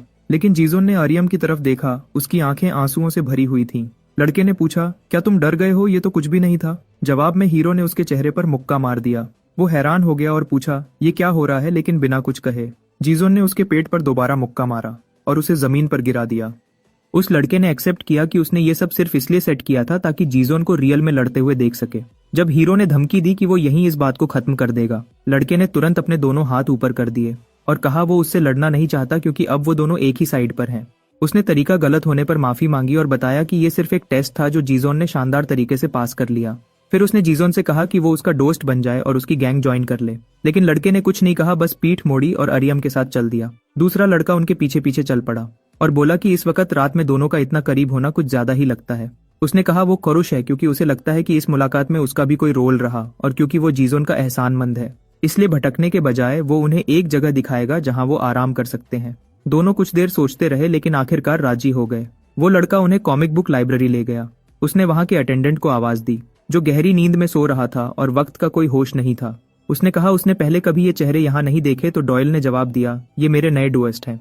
अटेंडेंट ने कहा कि लगता है अब इसके दोस्तों का टेस्ट बदल गया है क्योंकि ये काफी अच्छे दिखते हैं। उसने कहा जहां मर्जी बैठ जाओ और एक्स्ट्रा टाइम भी फ्री होगा। जब डॉयल दोनों को रजिस्टर कर रहा था, मंजर बदलकर आर्यम के घर चला गया। लड़की का बाप गहरी नींद से उठ गया। उठते ही उसकी नजर खुले दरवाजे पर पड़ी। वो बेटी के कमरे में गया और देखा कि वो वहां नहीं थी। वो पूरे घर में उसे ढूंढने लगा और जब कहीं ना मिली तो वो घबरा गया। दूसरी तरफ डॉयल ने बताया कि ये उसका सीक्रेट हाइडआउट है जहां वो कभी भी आराम करने आता है। उसने कहा वो उन्हें 2 खास इजाजतें दे रहा है क्योंकि आमतौर पर वो किसी को यहाँ आने नहीं देता। उसने पूछा कि क्या इससे उसका कर्ज उतर गया। फिर उसने कहा आराम करो और कोई मानवा पढ़ो। ये कहकर वो सोने चला गया। कॉर्नर में लेटकर वो तुरंत सो गया। खामोशी में जीजोन ने अपना फोन उठाया और आर्यम से पूछा, क्या तुम डर रही हो? आर्यम ने जवाब दिया, नहीं, अब वो बिल्कुल पुरसुकून है। फिर उसने पूछा, क्या तुम मानवा पढ़ना चाहते हो? उसने हाँ कर दी और दोनों ने मिलकर पढ़ने के लिए एक स्टोरी चुनी। फिर कुछ पेजेस पढ़ने के बाद और लड़की की हल्की सी शर्म के लम्हों के साथ दोनों खामोशी से काफी देर तक पढ़ते रहे, यहाँ तक कि लाइब्रेरी का अटेंडेंट उनके पास आया और फ्री ड्रिंक्स ऑफर की। उसने हैरानी का इजहार किया कि डॉयल के दोस्त उन जैसे भी हो सकते हैं और कहा कि असल में डॉयल के कोई सच्चा दोस्त नहीं है, सिर्फ ऐसे लड़के जो हमेशा लड़ाइयों में फंसे रहते हैं। ड्रिंक्स देते हुए दोनों ने नोटिस किया कि उसके हाथ की 2 उंगलियों का हिस्सा गायब था। उनकी हैरानी देखकर उसने कहा कि वो अब इसका आदी हो चुका है और अब उसे कोई फर्क नहीं पड़ता, हालांकि शुरू में ये बहुत तकलीफदेह था। उसने ये भी बताया कि डॉयल अभी तक उस जख्म को कबूल नहीं कर सका और ये भी कहा कि डॉयल जो पहले एक बिल्कुल आम बच्चा था, उस वाकया के बाद गलत रास्ते पर चल पड़ा। उसने ज्यादा बात करने पर माफी मांगी और उनसे कहा कि डॉयल का ख्याल रखना क्योंकि वो असल में एक बहुत अच्छा जूनियर है। वक्त गुजरता गया और लड़की उसके कंधे पर सर रखकर सो गई। वो गहरी नींद में थी, यहाँ तक कि उसका फोन बजने लगा। आवाज से घबराकर वो उठ बैठी और जब उसे एहसास हुआ कि वो जीजोन पर टिकी हुई थी तो शर्मिंदा हो गई। फिर उसने फोन देखा तो 3 मिस्ड कॉल्स थीं। उसने जीजोन को मैसेज लिखा कि ये कॉल्स उसके बाप की हैं और उसे जाना होगा। जीजोन ने कहा कि वो उसे घर तक छोड़ देगा। दोनों खूबसूरत रात के साये में चलने लगे। वो उस बिल्डिंग तक पहुंचे जहां लड़की रहती थी और लिफ्ट में जाकर उसके फ्लैट के दरवाजे तक आए। उसने शुक्रिया अदा किया कि उसके साथ गुजारे आजादी के उन घंटों के लिए। जीजोन उसकी बात से थोड़ा कंफ्यूज्ड हो गया जब वो फ्लैट की तरफ बढ़ी। जैसे ही उसने पासवर्ड डालकर दरवाजा खोलना चाहा, उसका बाप दरवाजा खोलकर सामने आ गया। वो चीखने लगा वक्त का पूछता हुआ और ये कि कितनी बार फोन किया और कहने लगा कि वो पागल हो गई है जो इतनी देर बाहर रही। उसकी नजर लड़की के चेहरे पर पड़ी तो वो और ज्यादा गुस्सा हो गया। उसने उसे जोर से थप्पड़ मारा और गालियां दी कि गलती के बावजूद ऐसे क्यों घूर रही है। लड़की जमीन पर गिर गई और वो पूछने लगा कि क्या उसे अपने बाप का जरा भी एहतराम नहीं। फिर उसे पकड़कर घर के अंदर घसीटते हुए उसने पूछा कि बिना बताए घर से बाहर जाने की हिम्मत कैसे हुई और वो इतनी रात तक क्या करती रही। हर सवाल के साथ उसकी आवाज और तेज होती जा रही थी। ये मंजर देखकर जीजोन का खून खौल उठा और वो उनकी तरफ बढ़ा। जीजोन को देखते ही बाप को यकीन हो गया कि इसी लड़के के साथ उसकी इतनी रात तक बाहर थी। फिर उस आदमी ने धमकी दी कि आज वो इस लड़के को यहाँ से जिंदा नहीं जाने देगा। लड़की ने तुरंत अपने बाप के कपड़े दोनों हाथों से पकड़ लिए। उसका बाप चीखा और हुक्म दिया कि जल्दी छोड़ दो। आंखों में आंसू लिए उसने जीजोन की तरफ देखा और चीख कर बोली कि चले जाओ। उस आदमी ने लड़की के चेहरे पर एक और वार किया और कहा कि वो अभी इस लड़के को मार देगा। लड़की मार बर्दाश्त करती रही अपने बाप को पकड़े हुए और जीजोन से भीख मांगती रही कि चले जाओ। वो चीख चीख कर कहती रही कि बस चले जाओ। आखिर जीजोन ने उसकी बात मान ली और भाग गया। भागते हुए जीजोन सोचने लगा कि उस शहर में आते वक्त भी उसने भागना ही सीखा था और पहले भी ऐसी सूरत हाल का सामना नहीं कर सका था जब जीजोन भाग रहा था। लड़की का बाप अभी भी उस पर गुस्सा निकाल रहा था और चीख रहा था कि हाथ छोड़ दे। जीजोन ने इसी लम्हे को गनीमत जाना और वहां से निकल गया। जो चीज वो फेस नहीं कर सकता था उससे भाग जाना उसकी फितरत बन चुकी थी। उसने आंखें बैंड कर लीं जैसे कुछ हुआ ही ना हो। खामोशी और अंधेरे में खुद को छुपाने की कोशिश करता हुआ लड़की के घर से काफी दूर वो थका हुआ और अंदर से बिल्कुल टूटा हुआ चल रहा था। आखिरकार वो अपने घर पहुंच गया। वहां एक बुजुर्ग मुजस्समे के सामने घुटनों के बल बैठे दुआ कर रहे थे। जीजोन भी दरवाजे के पास घुटनों के बल बैठ गया। बुजुर्ग ने उसे देखकर कहा, आज तुम देर से आए हो। उसने कहा, यह पहली बार है कि तुम इतनी देर से आए हो। लगता है तुम्हारे जहन में बहुत कुछ चल रहा है। जिस इलाके में जीजोन ने ठिकाना ढूंढा था वो शहर का सबसे पुरसुकून हिस्सा था, लेकिन वक्त के साथ यहाँ भी उसके नए रिश्ते बन गए थे और अब उसे फैसला करना था। इससे पहले कि सब कुछ और उलझ जाए, सवाल ये था, क्या वो इस सबको कबूल करेगा या फिर दोबारा भाग जाएगा। उस वाकया के बाद कुछ दिन गुजर गए। स्कूल में लड़ाइयां जारी रहीं। फाइट क्लब शर्र वहशत का मंजर बना हुआ था। जीतने वाले तब तक वार नहीं रोकते थे जब तक मुखालिफ रहम की भीख न मांग ले, और बुली कमजोर बच्चों को पीट कर फख्र महसूस करते थे।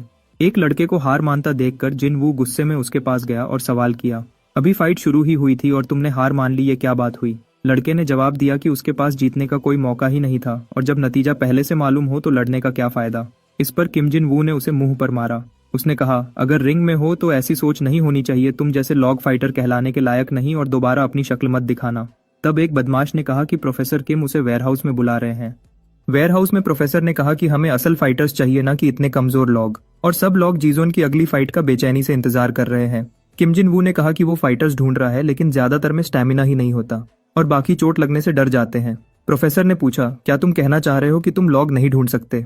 लड़के ने कांपती आवाज में कहा, नहीं सर, मेरा मतलब ये नहीं, बस थोड़ा वक्त लगेगा। जब पूछा गया कितना वक्त तो उसने कहा 1 महीना। बुजुर्ग ने कहा, मैंने उस भिखारी जैसे लड़के को जो नकली शूज पहनता था आज लग्जरी कपड़ों के लायक बना दिया, और अब तुम बहुत कॉन्फिडेंट लगते हो।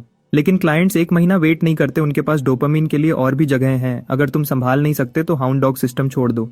लड़का घुटनों पर आ गया और बोला, मैं ये नहीं चाहता, मैं पूरी कोशिश करूंगा। प्रोफेसर ने उसके सर पर पांव रख दिया और कहा, तुम्हारे पास सिर्फ 1 हफ्ता है। अगर ओपोनेंट ना मिला तो तुम खुद लड़ना। किम जिन वू वर्सेस जीजोन काफी इंटरेस्टिंग होगा। इस तरह तुम अपना फाइटर साइड दोबारा दिखा सकते हो, क्लाइंट्स को बहुत मजा आएगा। प्रोफेसर चला गया और 1 हफ्ते की याद दहानी करवा गया। जिन वू जीजोन से लड़ने के ख्याल से गुस्से में था। अब उसे किसी भी किस्म का ओपोनेंट ढूंढना था। इसी दौरान तीनों छत पर लंच कर रहे थे। गोगोमोन ने कहा उसने डोंकत्सु बेंटो लिया है और रोज ब्रेड खाना अच्छा नहीं। दोनों लड़कों ने जीजोन को जोर दिया कि खाया करो, तुम बहुत पतले हो। यहाँ लंच करना अब उनका रूटीन बन चुका था, क्योंकि जगह काफी सुकून वाली थी। जब जीजोन का फोन वाइब्रेट हुआ, सुंगमिन ने फौरन पूछा, क्या आर्यम है? उसने घबराकर पूछा, क्या तुम दोनों ठीक चल रहे हो, और फोन चेक करने को कहा। जीजोन उठकर थोड़ी दूर गया मैसेज देखने, जबकि दूसरा लड़का झांकने लगा। गोगोमोन ने उसके सर पर थपकी मारी और कहा, अपना काम देखो। आर्यम ने पूछा था, क्या वो बाद में कॉमिक बुक स्टोर मिल सकता है? कुछ घंटों बाद दोनों कॉमिक बुक स्टोर पहुंच गए। थोड़ी देर खामोशी रही, फिर लड़की ने हिम्मत करके कहा, अगर मैं अब ना बोलूं तो अजीब होगा। आखिर उस दिन मैं चीखी थी। मुझे अपनी आवाज से नफरत है, मेरी बात करने का अंदाज बहुत भद्दा है, जो बचपन से पिता से सीखा है। काश मैं अपनी आवाज छुपा सकती, लेकिन मुझे अफसोस नहीं, क्योंकि मैं नहीं चाहती थी तुम्हें चोट लगे। उसने बताया उसकी माँ उसके पिता का रवैया बर्दाश्त करती रही। फिर एक दिन वो और बर्दाश्त ना कर सकी और घर छोड़कर चली गई। उसके बाद सिर्फ वो और उसका बाप रह गए, और वो धीरे धीरे बोलना छोड़ने लगी। इस वजह से जो थोड़े बहुत दोस्त थे वो भी दूर हो गए। वो बात कर रहे थे कि इसी वक्त डॉयल कॉमिक बुक स्टोर में आ गए। क्लर्क ने डॉयल को बताया कि उसके दोस्त भी यहीं मौजूद हैं। आर्यम ने जीजोन को बताया कि वो हमेशा से अकेली महसूस करती थी जब तक उसने उसके बारे में अफवाहें नहीं सुनी, एक नया ट्रांसफर स्टूडेंट जो बिल्कुल नहीं बोलता था। इसीलिए वो जानना चाहती थी कि क्या उसकी कहानी भी उस जैसी है। इतने में डॉयल वहां पहुंचा और उसे हैरानी हुई कि आर्यम बोल रही थी। उसने पूछा, तुम दोबारा बात कैसे करने लगी? आर्यम थोड़ी शर्मिंदा हो गई। उसने बताया कि वो ऐसी सिचुएशन में थी जहां खामोश रहना मजबूरी बन चुका था। डॉयल ने पूछना चाहा कि वो सिचुएशन क्या थी, फिर मुस्कुराते हुए बोला, चाहे जो भी हो, मैं इस बात का शुक्रगुजार हूं कि तुम दोबारा आजादी से बात कर पा रही हो। उसने उसे मुबारक दी। खामोशी फिर से छा गई जब तक डॉयल ने जीजोन का जिक्र नहीं किया, लेकिन उसने बात को वहीं रोक दिया और कहा, जब सब यहीं हैं तो डिनर साथ कर लेते हैं। उसने क्लर्क को भी साथ चलने को कहा, ये कहकर कि कोई कस्टमर नहीं, बस ब्लाइंड्स नीचे करो और चलो। जब वो डिनर के लिए निकले, किम जिन वू गुस्से से भर चुका था। उसका दिमाग सिर्फ जीजोन से फाइट करने के ख्याल में अटका हुआ था। भारी जिस्म वाले लड़के ने कहा, सिर्फ 1 हफ्ता देना बहुत जुल्म है। गुस्से में किम ने उनसे पूछा, तुम लोग किसी बुली को नहीं जानते फाइट के लिए? उसने कहा, मुझे कोई नहीं पता, और ट्रांसफर स्टूडेंट से हारना शर्मनाक होगा। फिर उसने कहा, एक ही बंदा है जो दिमाग में आता है, एक बुली जो स्कूल छोड़कर गैंगस्टर बन गया, जो भी उससे उलझा मुश्किल में फंस गया। दूसरे लड़के ने कहा, क्या असली गैंगस्टर को इस मामले में लाना ज्यादा नहीं हो जाएगा? किम जिन वू ने पूछा, किसकी बात कर रहे हो? फिर शहर के किसी कोने में एक आदमी लोन शार्क के घेरे में था। 2 महीने का कर्जा छुपने को भागना उन्हें धोखा लगा। वो आदमी रोता हुआ कह रहा था कि वो पैसे जमा करने की कोशिश कर रहा है। लोन शार्क ने कैंची हाथ में लेकर कहा, क्या सच में कर्जा चुकाना चाहता है? हमने तुझे कैसीनो से पकड़ा है। घबराकर उसने कहा, वो कैसीनो सिर्फ इसलिए गया था कि एक जैकपॉट से सब कर्जा उतर जाए। उसने कहा, उसने अपने बुजुर्गों का ख्वाब देखा है और उसे लगता है जिंदगी में कुछ बड़ा होने वाला है। लोन शार्क ने उसका हाथ पकड़ा और कैंची सीधी कर ली। खौफ से कांपते हुए आदमी ने और वक्त मांगा। लोन शार्क ने कहा, काम करते हुए भी कर्जा नहीं दिया और अब जुआ खेलकर देना चाहता है। उसने पूछा, क्या हम तुझे बेवकूफ लगते हैं? हाथ पकड़ने वाले गुंडे ने कहा, थोड़ा दर्द होगा मगर वो एक्सपर्ट है और बिल्कुल साफ कट होगा। आदमी ने माफी मांगी लेकिन कोई नहीं रुका और उसकी एक उंगली काट दी गई। उसके बाद गुंडे बोले कि ये सिर्फ वार्निंग है। बॉस ने कहा कि जो इस वक्त हो रहा है वो बहुत अहम है। उस आदमी को 1 घंटा दिया गया पैसे लाने के लिए, उसके बाद उंगली वापस दी जाएगी ताकि दोबारा जोड़ी जा सके। उसने आदमी को वहां से भाग जाने का हुक्म दिया, फिर वो आंसुओं के साथ वहां से भाग गया। बॉस ने अपने गुंडों से पूछा, क्या वो अपनी कलेक्शन में एक और उंगली शामिल करके खुश है? गुंडे ने जवाब दिया कि उसे इस किस्म की घटिया उंगली पसंद नहीं, लेकिन उसने माना कि बहुत अरसे बाद उसने ऐसी फीलिंग महसूस की है। यही था वो आदमी जिसे भारी जिस्म वाले दोस्त ने फाइट के लिए सोचा था, जुंग गिटाए सनबे। वही जिसने उसी क्लास के एक स्टूडेंट की उंगली काट दी थी जो स्कूल बैंड में गिटार बजाता था। उसके दोस्त ने कहा कि ये बंदा पहले ही बहुत पागल था और उस वाकया के बाद उसने जुवेनाइल जेल में वक्त गुजारा और रिहा होने के बाद गैंगस्टर बन गया। किम जिन वू खुशी से पूछता है, क्या इस बंदे से मिलने का कोई तरीका है? जो दोस्त ये ख्याल लाया था वो भी हैरान था कि सच में उसे बुलाया जा सकता है। दूसरा लड़का इस बात से बहुत एक्साइटेड था कि एक गैंगस्टर सनबे और लाजवाब ट्रांसफर स्टूडेंट के दरमियान फाइट होगी। उसने कहा वो इस पोजीशन में नहीं है कि ये सोचें कि वो गैंगस्टर है या कातिल, बस उन्हें एक्शन लेना है। इसी प्लानिंग के दरमियान चारों दोस्त डिनर के लिए बाहर निकले। ह्योंग ने शिकायत की कि उसे बाहर जाना पसंद नहीं। डॉयल ने जवाब दिया, तुम हर रोज मानवा शॉप में नहीं सो सकते। डॉयल ने कहा कि किसी जमाने में ह्योंग स्टेज पर होता था। लड़के ने कहा, बहुत अरसा हो गया। आर्यम ने बीच में कहा, यह बस एक फेज था। डॉयल ने पूछा, क्या तुम बैंड में हो? क्योंकि तुम बहुत अच्छे गिटारिस्ट लगते हो। फिर उसने टॉपिक बदल दिया और पूछा, स्ट्रीट फूड चाहिए या चाइनीज? एक गाड़ी गुजरी और उन चारों को सड़क पर चलते हुए देख लिया। गाड़ी के अंदर लोन शार्क और उसके गुंडे थे। लोन शार्क ने कहा, गाड़ी रोको, मुझे यहाँ कुछ दोस्तों से मिलना है। वो गाड़ी से उतरा और कहा, मैं अभी आता हूँ। फिर वो चीखने लगा। ह्योंग का नाम लेते हुए जैसे ही करीब आया उसने कहा, पहले यकीन नहीं था, अब कंफर्म हो गया, ये तुम ही हो। जब वो मर्द पुरानी बातें करने लगा तो लड़का उसे देखकर घबरा गया। पीछे हटते हुए वो डॉयल से टकरा गया। डॉयल ने उसे पकड़ लिया और समझने की कोशिश की क्या हो रहा है। गैंगस्टर ने पूछा, क्या भूत देख लिया जो इतना डर गए हो? वो दोनों जवानों के करीब आया और कहा, तुम दोनों बहुत करीब लगते हो, अच्छी बात है। अचानक उसने पूछा, जम क्यों गए हो? मैं तुम्हें देखकर बहुत खुश हूँ। उसने कहा, बहुत अरसा हो गया मिले हुए, क्या मिलोगे भी नहीं? माफ कीजिए गिटाए सनबे। एक जवान ने माफी मांगी और कहा, वो खाना खाने जा रहे हैं। फिर सूखे लहजे में बोला, अगर बात चलती रही तो भूख मर जाएगी। किटाई कुछ लम्हों के लिए खामोश रहा। फिर मुस्कुराते हुए उसने अपना वॉलेट निकाला और खाने के पैसे ऑफर किए, कहते हुए, बहुत वक्त हो गया है। उसने पैसे जवान के पॉकेट में रखे और कहा, मीट खाना स्टूडेंट्स के पास आमतौर पर पैसे नहीं होते। ब्योंगू की तरफ देखकर गिटाई बोला, लगता है हमारी किस्मतें बार बार टकरा जाती हैं। अपनी पॉकेट से कुछ निकालते हुए गिटाई ने कहा, मैं यहाँ सिर्फ तुम्हें ये देने के लिए भाग कर आया हूँ। उसने बताया, आज ही मुझे ये चीज मिली और मुझे लगता है तुम्हें इसकी बहुत जरूरत है। पीछे खड़े दोनों जवानों ने ये मंजर देखा और रिएक्ट किया। फिर ब्योंगू खुद को छुड़ाता है और उससे दूर हो जाता है। गिटाई गिफ्ट के तौर पर वो चीज आगे करता है और कहता है, इसे हॉस्पिटल ले जाओ और डॉक्टर से बात करो। वो कहता है, उनसे कहना उंगली वापस जोड़ दी जाए ताकि तुम फिर से गिटार बजा सको। गुस्से में वो हुक्म देता है कि कहना ये तुम्हारा सपना है। बाकी दोस्त चुपचाप ये सब देखते रहे। नीले बालों वाला लड़का नजर फेर लेता है और चेहरा साइड पर कर लेता है। मंजर बदलता है उसी रात का जब वो पीठ की तरफ खड़ा होता है। कोई उसे पुकारता है जीजोन नाम लेकर। आदमी पूछता है, क्या तुम इस मोहल्ले की आदत डाल चुके हो? लगता तो नहीं। और फिर मशवरा देता है कि जो तुम्हारे करीब आते हैं उनका शुक्र अदा करो। वो कहता है, दोस्त बनाना आसान नहीं होगा, मगर ये लोग तुम्हारी खामोशी की दीवार पार कर चुके हैं और ये तुम्हारी जिंदगी में बहुत कीमती बन जाएंगे। उस रात लड़के के चेहरे का रंग बदल जाता है। वापस प्रेजेंट में वो किटाई की कलाई पकड़ लेता है। किटाई अपना जिस्म घुमाता है और उसकी तरफ मुंह कर लेता है। लड़का नजर हटाए बगैर सीधा उसे देखता रहता है। सर्द लहजे में गिटाई पूछता है, कौन सा बेवकूफ है जो माहौल पढ़ना नहीं जानता? फिर जीजोन गिटाई को पकड़ने की कोशिश करता है, लेकिन गिटाई उसकी कलाई पकड़ लेता है और पूछता है, इतनी बदतमीजी की हिम्मत कैसे हुई? फिर उसका हाथ पकड़े हुए गिटाई कहता है, कम अज कम तुम्हारी उंगलियां खूबसूरत हैं। बेपरवाह लहजे में धमकी देता है, अगर दोबारा बीच में आए तो अपनी उंगलियां भी खो सकते हो। उसका हाथ छोड़कर वो पूछता है, समझ आए या नहीं? लड़का एक कदम पीछे हट जाता है जबकि गिटाई उसे गाली देता है। वो पूछता है, क्या तू मसला ढूंढ रहा है? और उसे घमंडी कमीना कहता है। पीछे गाड़ी का हॉर्न बजता है और वो पल भर के लिए सड़क की तरफ देखता है। जमीन पर गिरे ब्योंगू की तरफ देखकर वो पूछता है, सपनों के बगैर जिंदगी कैसी होती है? मजाक उड़ाता हुआ गिटाई सबको अच्छे खाने की दुआ देता है। फिर बेफिक्री से चलते हुए वो सड़क के नीचे की तरफ चला जाता है। दूसरी तरफ ब्योंगू घुटनों के बल गिरकर जमीन पर ढेर हो जाता है। उसका दोस्त भागकर उसके पास आता है और चीखता है, ब्योंगू। जमीन पर लेटे हुए ब्योंगू पूछता है, क्या बाकी सब ठीक है? ग्रुप उसके करीब आ जाता है। उसे घेर कर उठाते हुए वो सब खड़े होते हैं। ब्योंगू कहता है कि वो सब कुछ अब पास्ट हो चुका है। कहता है कि अब वो ठीक है और मशवरा देता है कि वापस चलें, बाद में कभी और खाना खा लेंगे। होंठ में पियर्सिंग वाला लड़का उसे आवाज देता है, ब्योंगू।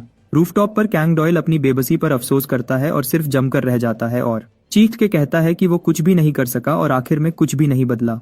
हैरान होती हुई लड़की पूछती है कि वो आदमी कौन था। जवान सीधा जवाब देता है, वो जुंगी ताए था जिसने ब्योंगू की उंगली काट दी थी जब वो गिटार बजा रहा था। जीजोन ऐड करता है कि उसने ये सब सिर्फ अपने दोस्त का ख्वाब तबाह करने के लिए किया। सब कुछ इसलिए हुआ क्योंकि ब्योंगू ने उस गलीज आदमी के गैंग एक्ट्स रोकने की कोशिश की थी। मंजर पास्ट में शिफ्ट होता है और एक म्यूजिक रूम दिखाया जाता है। उस वक्त गिटाई एक लड़की को चाकू दिखाकर धमका रहा होता है। उसे चुप रहने का हुक्म देता है वरना जान से मार देने की धमकी देता है। पीछे से उसे पकड़ते हुए ब्योंगू चीख कर कहता है, जोंग गिताए रुक जाओ। गिताए छूटने की कोशिश करता है और ब्योंगू की गुजारिश को इग्नोर करता है। फिर गिताए चाकू से उस पर हमला करता है। ब्योंगू अपना चेहरा बचाने के लिए हाथ उठा लेता है। गिताए अपना जिस्म घुमाता है और घूमकर पूछता है कि आखिर उसने बीच में दखल क्यों दिया। लगातार चीखते हुए पूछता है कि सामने वाला इतना इंटरप्ट क्यों कर रहा है। फिर वो उसे वार्न करता है कि सिर्फ गिटार बजाने की वजह से अपने आप को बेहतर ना समझे। सीधी नजरों से देखते हुए ब्योंगू कहता है कि जुंगी ताए यहाँ रहने का हक नहीं रखता। वो कहता है कि ये जगह ख्वाबों के लिए है और गिटाए उन्हें बर्बाद करता है। वो ये भी कहता है कि जो दूसरों को अपनी खुदगर्ज ख्वाहिशों के लिए कुचलता है उसे ख्वाब देखने का भी हक नहीं। घबराकर और गुस्से में गिटाए पूछता है कि ये कौन सी बकवास कर रहा है। चाकू उठाकर वो ख्वाबों के कॉन्सेप्ट को सख्ती से रद्द करता है और दरवाजे पर जमा स्टूडेंट्स की तरफ मुड़कर चीख कर पूछता है कि क्या देख रहे हो। वो चीखता ही रहता है। डी उन्हें वहां से निकलने का हुक्म देता है। सबको धमकाता है कि उन्हें टुकड़े टुकड़े कर देगा। रास्ता छोड़ने का गुस्सा दिखाता हुआ भीड़ को धकेलता है और कॉरिडोर से निकल जाता है। फिर स्टूडेंट्स भागकर ब्योंगू के पास आते हैं और उसे संभालते हैं। उनमें से एक टीचर को बुलाने के लिए चीखता है। प्रेजेंट में वापस आकर जीजोन बताता है कि उस दिन के बाद ब्योंगू कभी स्कूल वापस नहीं आया और उसे लगा कि कहानी यहीं खत्म हो गई। लेकिन 2 हफ्ते बाद इससे भी ज्यादा खौफनाक वाकया हुआ। बैंड रूम से एक तेज चीख गूंजती है। पास्ट में ब्योंगू कॉरिडोर में आवाज सुनकर जम जाता है। दरवाजा खोलकर जीजोन ब्योंगू का नाम पुकारता है। दूसरी तरफ प्लायर हाथ में लिए गिटाए कहता है कि अपनी बर्तरी वाली हवा बरकरार रखे। रूम में दाखिल होते ही ब्योंगू सुनता है कि गिटाए उसे आगे बढ़ने का हुक्म देता है और कहता है कि ख्वाब की हकीकत देख। फिर गिटाए बगैर ख्वाबों वाली जिंदगी पर चीखता चिल्लाता है। फ्लैशबैक में जीजोन बताता है कि वो ये मंजर देखकर दोबारा जम गया था। दूसरे लड़के पर बैठा हुआ गिटाए मुड़कर डॉयल से पूछता है कि वो कब आया और खड़ा होते हुए वो कहता है कि अब उसे सुकून महसूस हो रहा है। फिर वो जीजोन को धमकी देता है कि अगर उसने किसी को भी बताया तो उसका अंजाम भी यही होगा। लड़के के चेहरे पर हाथ फेरते हुए गिटाए उसे छूता है और अलविदा कहकर चला जाता है और जीजोन को वहीं बेहरकत छोड़ देता है। प्रेजेंट में वापस आकर जीजोन बताता है कि उस वाकया के बाद जोंग गिटाए ने स्कूल छोड़ दिया था। वो बताता है कि दूसरे लड़के को रिफॉर्म स्कूल भेज दिया गया जहां वो गैंगस्टर बन गया। जीजोन तस्दीक करता है कि अब वो एक क्रिमिनल ऑर्गेनाइजेशन के लिए लोन शार्किंग करता है। वो कहता है कि आज वो जो कुछ भी बना है सिर्फ जुंग गिटाई की वजह से बना। पुरजोश लहजे में जीजोन कहता है कि जो शख्स दूसरों के ख्वाब तोड़ता है उसे आजाद नहीं छोड़ना चाहिए।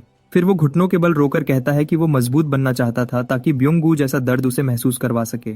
लेकिन वो फिर से जम गया। धीमी आवाज में मानता है कि उसे लगा वो स्ट्रांग बन चुका है लेकिन आखिर में कुछ भी नहीं बदला। लड़की पूछती है क्या इसीलिए तुम जीजोन को चाहते थे। तस्दीक में जीजोन बताता है कि सामने वाला एक गैंगस्टर है, इसीलिए उसने लॉक जमा करने का सोचा। उसका मकसद उसे फोर्स से झुकाना और उस बास्टर्ड को उसके अमाल की सजा देना है। फिर रूडली जीजोन कहता है इसीलिए मुझे जीजोन चाहिए। खामोशी में वो एक लम्हा बिल्कुल बेहरकत रहता है। बाद में वो लड़की के साथ सड़क पर चलता है। वो कहती है कि वो हालात समझती है लेकिन याद दिलाती है कि सामने गैंगस्टर है। वो पूछती है कि क्या बदला लेना बहुत ज्यादा खतरनाक नहीं होगा। डॉयल की कहानी का एक हिस्सा उसे बहुत गहरा छू गया था। ये ख्याल कि जो शख्स किसी का ख्वाब तोड़ता है उसे आजाद नहीं रहना चाहिए। बिना नजर हटाए चलते हुए जीजोन कहता है कि ये पर्सनल बदला नहीं बल्कि इंसाफ है। एक और वक्त एक लड़की येना को याद दिलाती है कि उसकी बर्थडे करीब है। क्लासमेट पूछती है क्या उसने डेट याद रखी है और क्या वो पार्टी देगी और कहाँ देंगे। फिर वो पूछती है क्या येना जीजोन को भी बुलाएगी और दिल में सोचती है कि शायद वो अजीब महसूस करे। लेकिन उसकी दोस्त तसल्ली देती है कि वो उसकी बर्थडे पर उसे इग्नोर नहीं करेगा। गैंगस्टर जुंग गिटाई का प्रेजेंट एंट्रेंस या जीजोन के अंदर जस्टिस वर्सेस रिवेंज कॉन्फ्लिक्ट को और डीप ले जाते हैं। फिर उसकी फ्रेंड विंडो की तरफ इशारा करती है और बताती है कि जीजोन बाहर खड़ा है। बाहर कोर्टयार्ड में जीजोन आर्यम के साथ चल रहा होता है। एक लड़की पूछती है क्या ये नेक्स्ट क्लास वाली हान आर्यम नहीं है जो बोलती नहीं। 2 लड़के उन दोनों के पास आते हैं और गुड मॉर्निंग कहते हैं। येना को बुरा लगता है और वो सोचती है कि आर्यम इतनी अटेंशन का मरकज क्यों बन रही है। फिर वो मुंह फेरकर खुद से कहती है कि मुझे क्या फर्क पड़ता है। बाद में कुछ लड़के जीजोन से कहते हैं कि उनके लिए स्कूल लंच ले आए। वो कहते हैं कि सिर्फ ब्रेड से पेट नहीं भरता। इसी वक्त आर्यम दरवाजे पर आती है और एक लड़का पूछता है कि वो क्यों आई है। बैग पकड़े आर्यम कहती है कि वो उनके साथ लंच करना चाहती है। जीजोन उसे देखकर थोड़ा हैरान होता है। एक लड़का तुरंत कहता है कि हाँ बिल्कुल कर सकती है। फिर वो आर्यम को घूर कर देखता है और पूछता है कि क्या तुमने अभी बात की है और ये क्या हो गया है। लड़के पैक्ड लंच देखकर खुश हो जाते हैं और पूछते हैं क्या ये तुमने खुद बनाया है। आर्यम उन्हें खाना ऑफर करती है और वो खुशी से ले लेते हैं। दूर से येना उन तीनों को देखती रहती है। दूसरी तरफ गिटाई फोन पर होता है। वो एक औरत से बात कर रहा होता है, डेडलाइन कंफर्म करता है और पैसे ट्रांसफर करने को कहता है। जब औरत बताती है कि उसका हस्बैंड वापस आ रहा है तो गिटाई फोन बैंड कर देता है। वो आगे चलकर एक दरवाजे के पास पहुंचता है। दरवाजे पर लगा हुआ बिजनेस कार्ड देखता है और उठा लेता है। अंदर जाकर अपने बॉस को बताता है कि मैं वापस आ गया हूँ। 3 जवान लड़के उसे घूर कर देखते रहते हैं। वो बात करते हैं कि ये कितना स्ट्रांग है और इसने कार्ड भी उठा लिया। एक कहता है क्या गैंगस्टर को रिक्रूट करना सही आइडिया है। दूसरा कहता है डर की कोई बात नहीं, ये सोसाइटी का कचरा है। एक आदमी धीरे से मुड़ता है और पूछता है, तुमने क्या कहा? वो दोबारा बोलता है, कैंसर ऑफ सोसाइटी कचरा। किम जिन वू ये सुनकर पलट कर देखता है। रूम का बॉस हैरानी से पूछता है, ये लड़के कौन हैं? उसका बंदा बताता है कि ये गैंगस्टर्स के बारे में बात कर रहे थे। बॉस पूछता है, क्या ये हमें कह रहे थे? लड़का डिफेंसिव अंदाज में कहता है, हम तो छोटे बिजनेस ओनर्स हैं, टैक्स देते हैं। बॉस पूछता है, फिर हम तुम्हें गैंगस्टर क्यों लगते हैं? लड़का चुप हो जाता है। दिल में वो सोचता है कि ये तो बिल्कुल गैंगस्टर जैसे ही लगते हैं। बॉस पास आकर पूछता है, चुप क्यों हो और क्या अकेले होने आए हो?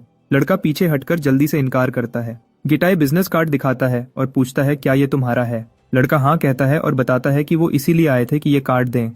गिटे कार्ड को देखकर पूछता है कि ये हाउंड डॉग क्या चीज है? बॉस उसकी बात काटकर कहता है कि उसने ये नाम पहले ही सुना हुआ है। बॉस बताता है कि वो इस नाम से वाकिफ है। रूम में मौजूद एक और आदमी कहता है कि यह डक का बिजनेस है। बॉस कंफर्म करता है कि डक का काम गैम्बलिंग का है। वो बताता है कि ये एक जगह होती है जहां फाइट्स पर बेट्स लगती हैं। यंग मैन हाँ में सर हिला देता है। इस बात से समझ आ जाता है कि वो स्किल्ड लोगों को रिक्रूट करते हैं ताकि पैसा कमाया जा सके। किम सोचता है कि क्या हाउंड डॉग चलाने वाले असल में गैंगस्टर्स हैं। फिर उसे एहसास होता है कि वो खुद एक गैंगस्टर के बिजनेस का हिस्सा बन चुका है। दूसरी तरफ डॉयल जीजोन से मिलता है और पूछता है कि क्या तुम मोटरसाइकिल चला सकते हो? जीजोन हैरानी से पूछता है, क्यों? डॉयल बताता है कि उसके पास बाइक है और उसे चलाने के लिए मदद चाहिए। आर्यम पूछती है कि जीजोन को क्यों चलानी होगी। डॉयल आराम से बताता है कि जिम क्लास में उसका एंकल ट्विस्ट हो गया था। वो हेलमेट जीजोन की तरफ फेंक कर कहता है, राइड चाहिए? लड़की पूछती है, हम कहाँ जा रहे हैं? डॉयल कहता है, ज्यादा दूर नहीं, मैं रास्ता बता दूंगा।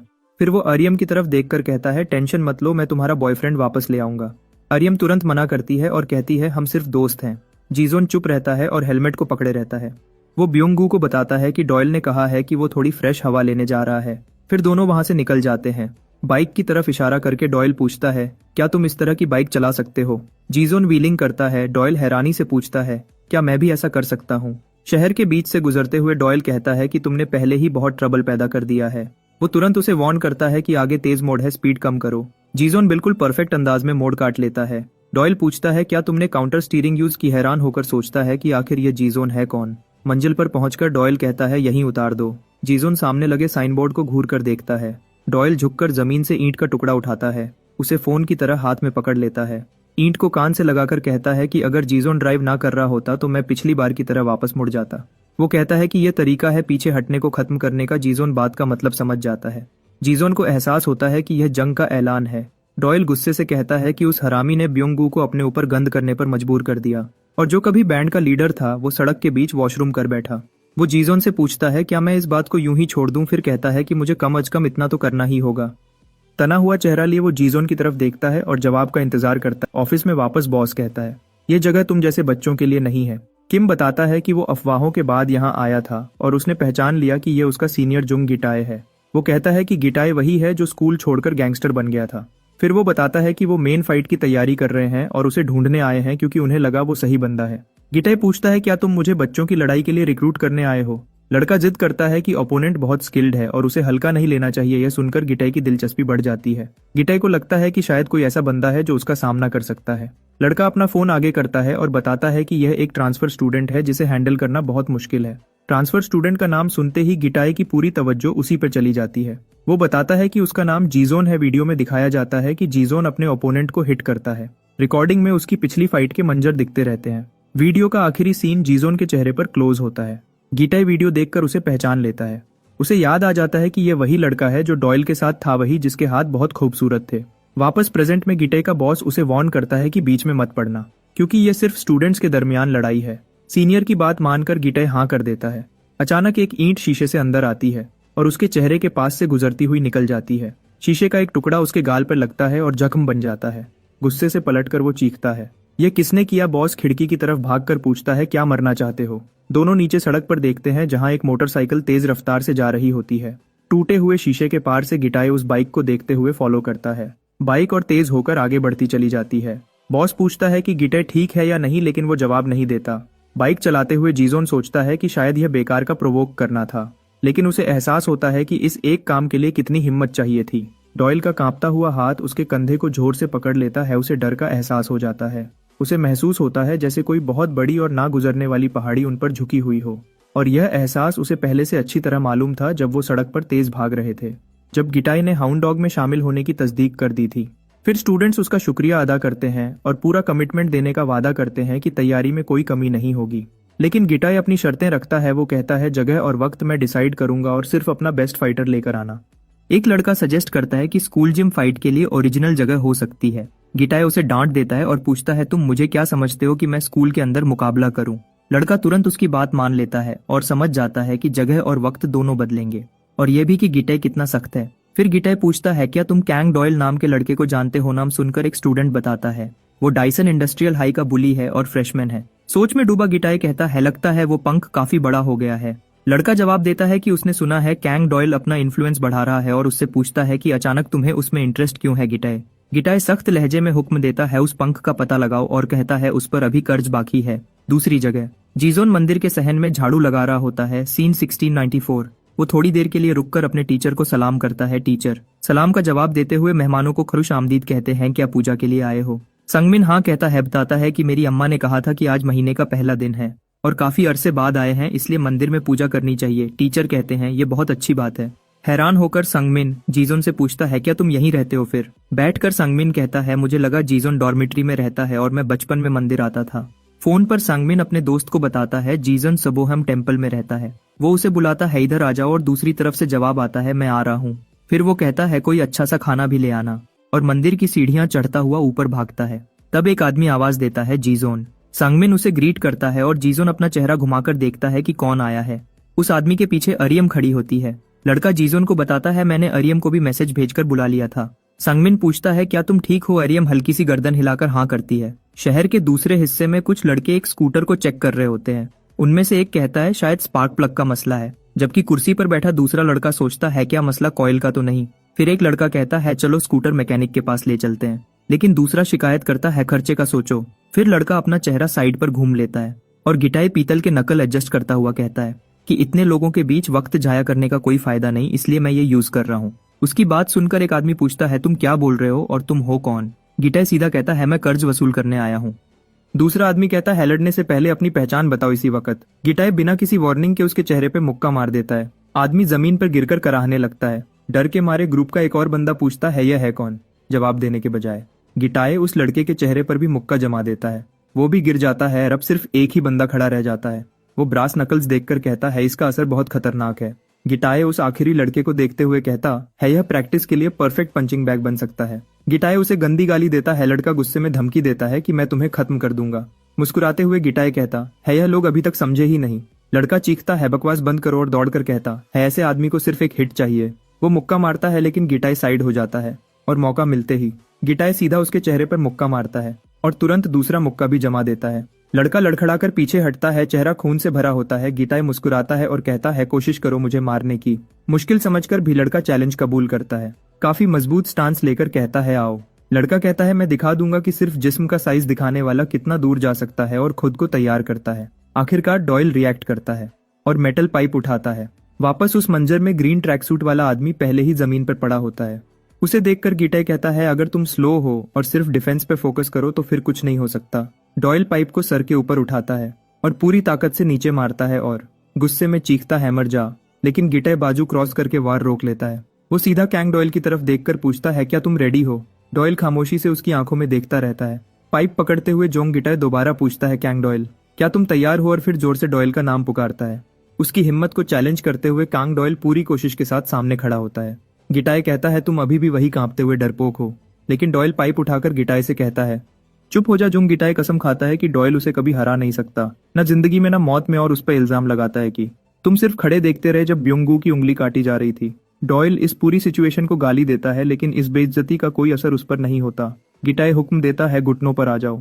कैंग डॉयल मान लेता है, जबकि गिटाई कहता है यही तुम्हारी असल जगह है। कुछ ही देर बाद गिटाई कहता है सर उठाओ और पूछता है तुम्हारी हिम्मत कैसे हुई पाइप उठाने की। इसी पल वो डॉयल के सर पर वार करता है। उसे सजा देता है कि तुमने सीनियर के खिलाफ खड़े होने की हिम्मत कैसे की। वो फिर हुक्म देता है सर उठाओ और सीधा उसके चेहरे पर मारता है और उसे कीड़ा कहता है। कैंग डॉयल जमीन पर गिर जाता है। जोंग गिटाई चीखता है रहम की भीख मांगो। सर झुकाए कैंग डॉयल जोंग गिटाई के सामने सरेंडर कर देता है। दूसरी तरफ एक पुरसुकून मंदिर में इबादत करने वाले मूर्ति के सामने दुआ कर रहे होते हैं। आर्यम एहतियात से सबको खाना सर्व करती है। वहां मौजूद एक आदमी कहता है मैंने तुम्हें पहले यहाँ नहीं देखा। वो जवाब देती है यह हमारी पहली दफा है। आदमी कहता है ओके हाँ आया करो। फिर बर्तन धोते हुए सुंगमिन जीजोन से कहता है आर्यम को यहाँ का माहौल पसंद आ रहा है। वहीं भारी बकेट उठाता हुआ एक और लड़का शिकायत करता है कि सारी मेहनत वही कर रहा है। एक मंक सबकी तारीफ करता है, लेकिन संगमिन कहता है कम अज कम खाने के लिए तो काम करना चाहिए। मंक कहता है मैं तुम्हें ज्यादा दफा बुलाना चाहता हूँ, और कहता है जाने से पहले आराम कर लो जब रात हो जाती है। उनमें से एक कहता है दिन बहुत जल्दी गुजर गया और यहाँ आना फायदेमंद रहा। दो लड़के जीजोन से पूछते हैं क्या हम कभी कभी यहाँ मदद के लिए आ सकते हैं। उनमें से एक कहता है यह जगह दिल को सुकून देती है। सुंगमिन मजाक करता है तुम तो मंक बनने जा रहे हो। थोड़ी देर बाद सुंगमिन खुद सोचता है क्या मुझे यही रास्ता चुन लेना चाहिए। अचानक आग की चीख गूंजती है और सब घबरा जाते हैं। जीजोन और उसका दोस्त बाहर भागते हैं, ये देखने के लिए कि शोर कहाँ से आ रहा है। एक मंक पहले ही आग बुझा रहा होता है। कोई कहता है शायद सिगरेट के बट की वजह से आग लगी। एक आदमी लोगों की लापरवाही पर अफसोस करता है। मंक उन्हें तसल्ली देता है कम अज कम वक्त पर आग देख ली गई। फिर उसने सबको काम करने की कोशिश की, लेकिन सुंगमिन ने कहा कि मैं वाकई बहुत डर गया था। एक लड़के ने कहा कि मेरी जिंदगी के करीबन 10 साल कम हो गए, और संगमिन ने दोबारा कहा कि यह एक बड़ी तबाही बन सकती थी। उसी लम्हे जीजोन ने कुछ अजीब चीज नोटिस की। दरवाजे पर एक हाउंड डॉग का बिजनेस कार्ड लगा हुआ था। एक लड़के ने कार्ड की तरफ इशारा करते हुए कहा कि यह पहले यहाँ नहीं था। उसी वक्त कैंग डॉयल का जख्मी साया नजर आया, जो जीजोन से भीख मांग रहा था कि मेरे पास मत आना। कैंग डॉयल बार बार गुजारिश करता रहा कि जीजोन उसके करीब न आए। फिर एक गाड़ी के अंदर चश्मा पहने आदमी ने अपने सबॉर्डिनेट से पूछा कि क्या मैच की तैयारी हो चुकी है। सड़क पर खड़े जवान ने तस्दीक की कि दोनों साइड्स तैयार हैं, और कहा कि मैच गैंगस्टर और ट्रांसफर स्टूडेंट के दरमियान होगा। गाड़ी के बैक सीट से आदमी ने पूछा कि क्या गैंगस्टर का नाम जोंगी ताए है। साथ बैठी औरत ने लाइटर मांगते हुए कहा कि वो डिसेंट इंडस्ट्रियल टेक्निकल स्कूल से है। गाड़ी आगे बढ़ी तो आदमी ने पूछा कि वो किस गैंग से ताल्लुक रखता है। जवाब मिला कि वो जयोक्टो एसोसिएशन का मेंबर है, और आदमी ने धीरे से गैंग का नाम दोहराया। लेकिन सड़क पर खड़े जवान ने बात काटकर कहा कि वो भी उन्हीं के कंट्रोल में है। उसने बताया कि गिटाए पूरे जोश के साथ मैच में उतरना चाहता है। आदमी ने सोचा कि क्या जी ओक्डो एसोसिएशन गेम को स्ट्रॉन्ग बनाने के लिए प्लेयर्स भेज रही है। फिर उसने माना कि इस मौके को ठुकराना नामुमकिन है, क्योंकि यह चांस बहुत बड़ा है। उसने जवान को हुक्म दिया कि मैच का ऐलान सब जगह करे और पूरी प्रमोशन करे। लेकिन जवान ने पूछ लिया कि बॉस किस साइड पर है। उसे बेवकूफ कहकर आदमी ने कहा कि जाहिर है वो जोक्टो एसोसिएशन को सपोर्ट करता है। फिर मंजर दरख्तों की छांव की तरफ शिफ्ट हो गया। फिर जीजोन जंगल के रास्ते पर भागता हुआ आगे बढ़ा। घने पौधों के बीच से गुजरते हुए उसने अपनी रफ्तार बरकरार रखी। एक ऊंची जगह पर पहुंचकर लड़के ने हाई किक के साथ अपना बॉडी स्ट्रेच किया। तैयारी करते हुए उसने कहा कि वो हर हाल में पूरी ताकत से लड़ेगा। उसने कहा कि वो इतना स्ट्रांग बनेगा कि कोई उसे दोबारा धमका ना सके। लेकिन थोड़ी देर बाद उसके दोस्त आ गए और बोले कि मंक ने उन्हें बता दिया था कि वो यहाँ होगा। एक ने कहा कि चढ़ाई का सफर वर्थ था, और दूसरा चॉकलेट मांगने लगा। आर्यम कांपते हुए अपनी सांस संभालने लगी। संगमिन ने जीजोन से कहा कि आज का दिन बहुत इंपॉर्टेंट है, और दूसरे लड़के ने कहा कि वो फिक्र की वजह से आया है। एक दोस्त ने वादा किया कि वो ओपोनेंट चाहे जो भी हो पूरी ताकत से चीयर करेगा।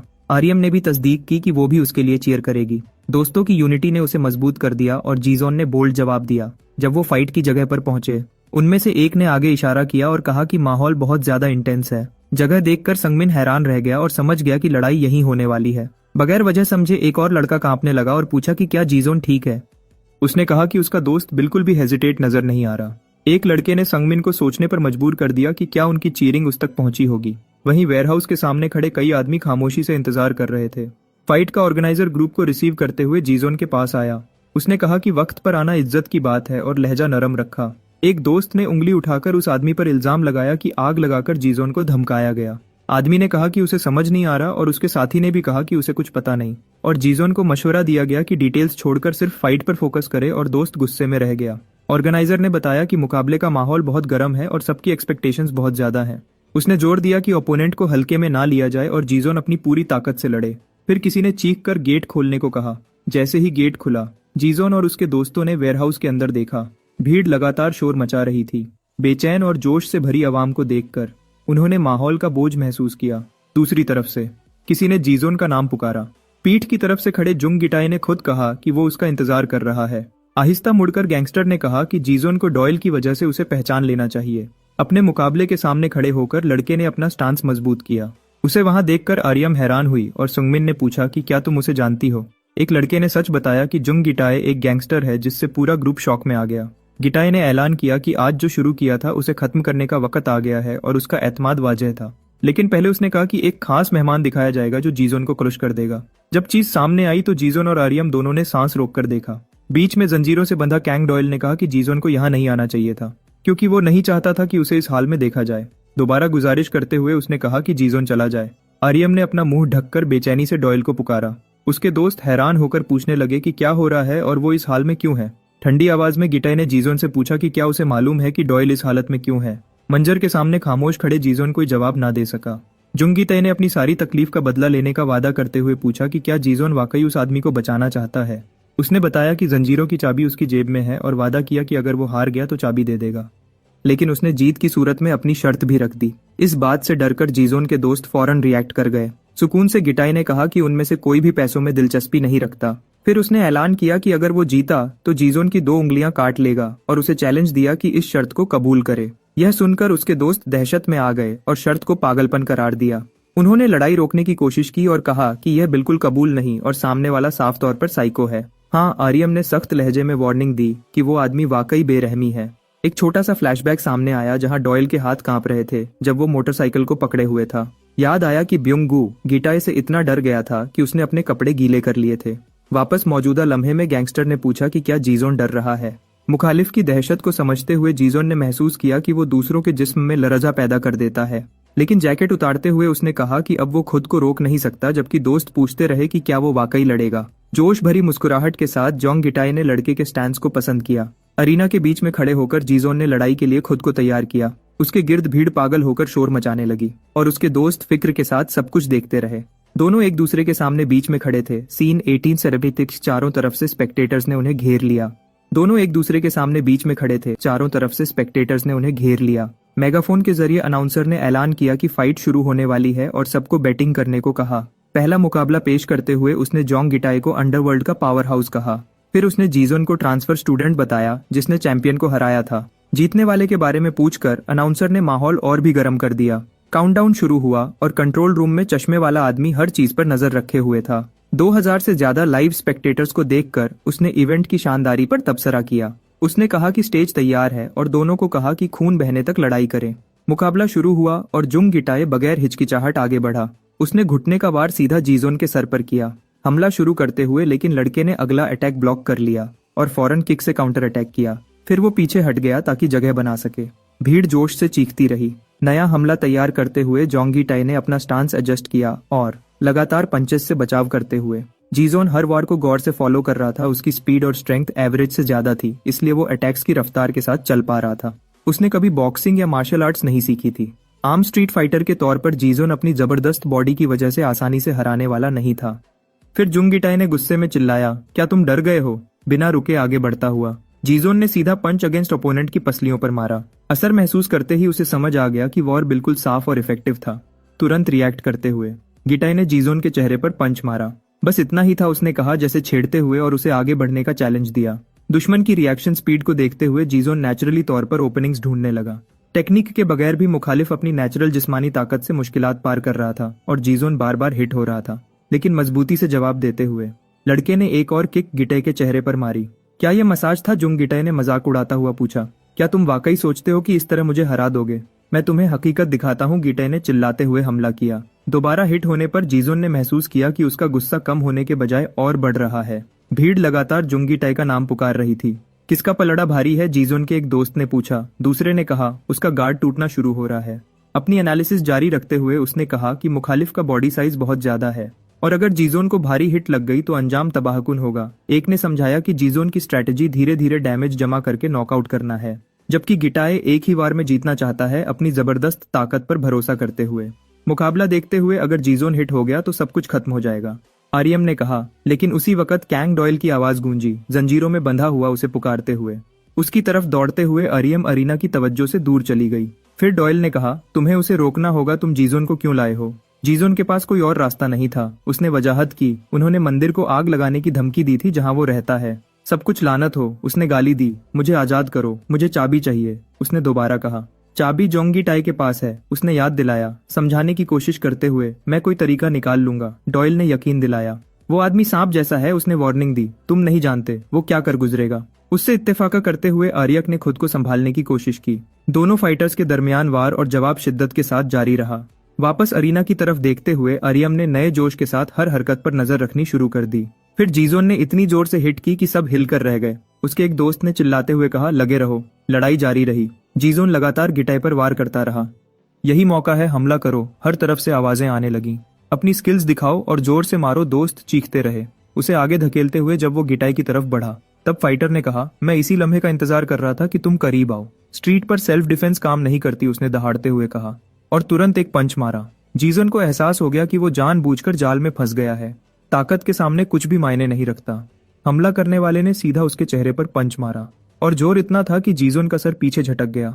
जीजोन जीजोन उसके दोस्त चीखने लगे। जो देख रहे थे उन्हें उस पर यकीन नहीं आ रहा था। यही हकीकत की दीवार है, जुंगिटाई ने ऐलान किया। हमला जारी रखते हुए उसने कहा, मैंने वाकई सड़कों पर लड़ाई की है। तुम जैसा ग्लास हाउस में पला हुआ लड़का मुझे हरा सकता है, उसने तंज किया। फिर उसने हुक्म दिया, अपनी औकात पहचानो। अलविदा, गिटाई ने कहा। जब जीजोन की नजर धुंधली होने लगी, उसी लम्हे उसे याद आया कोई उसका चेहरा पकड़कर देख रहा थे। हौसला रखो, एक लड़की की याद उससे गुजर गई जो गुहार कर रही थी, प्लीज एंड तक देखो, मैं तुमसे प्यार करती हूँ। और उसका दिल तेज धड़कने लगा। जीजोन नई ताकत के साथ उठ खड़ा हुआ। होश में आओ, आर्यम ने चीख कर कहा, मगर लड़का सिर्फ अपने मुखालिफ पर तवज्जो रखे रहा और तुरंत उसने जोंगिटाई का पंच दोनों बाजुओं से ब्लॉक कर लिया। जिद्दी बास्टर्ड, हमलावर हैरानी से चिल्लाया कि जीजोन ने मार बर्दाश्त कर ली। जख्मी होने के बावजूद जीजोन ने अपने मुकाबले को देखा और हाथ में जोर डाला और काउंटर अटैक में मुखालिफ के चेहरे पर पंच मारा। गिटाई कुछ कदम पीछे हट गया। अब ये वाकई सीरियस फाइट बन चुकी है, दोस्तों ने कहा। यहाँ कोई मजाक नहीं कर रहा था। जोंगिटाई ने अपनी तरफ से महसूस किया। बहुत अरसे बाद ऐसा एहसास हुआ है, डोपामीन तेज बह रही है, उसने कहा। तुम मेरी सोच से बेहतर हो, लेकिन फिर भी सिर्फ एक स्कूल स्नैक हो, उसने एक्सेप्ट करते हुए कहा। फिर वो आगे बढ़ा। जीजोन ने तुरंत किक मारी और सामने खड़ा हो गया, जबकि जोंगिटाई बोलता रहा कि गैंगस्टर्स हार अफोर्ड नहीं करते। जिस लम्हे हम हारते हैं हम मर जाते हैं।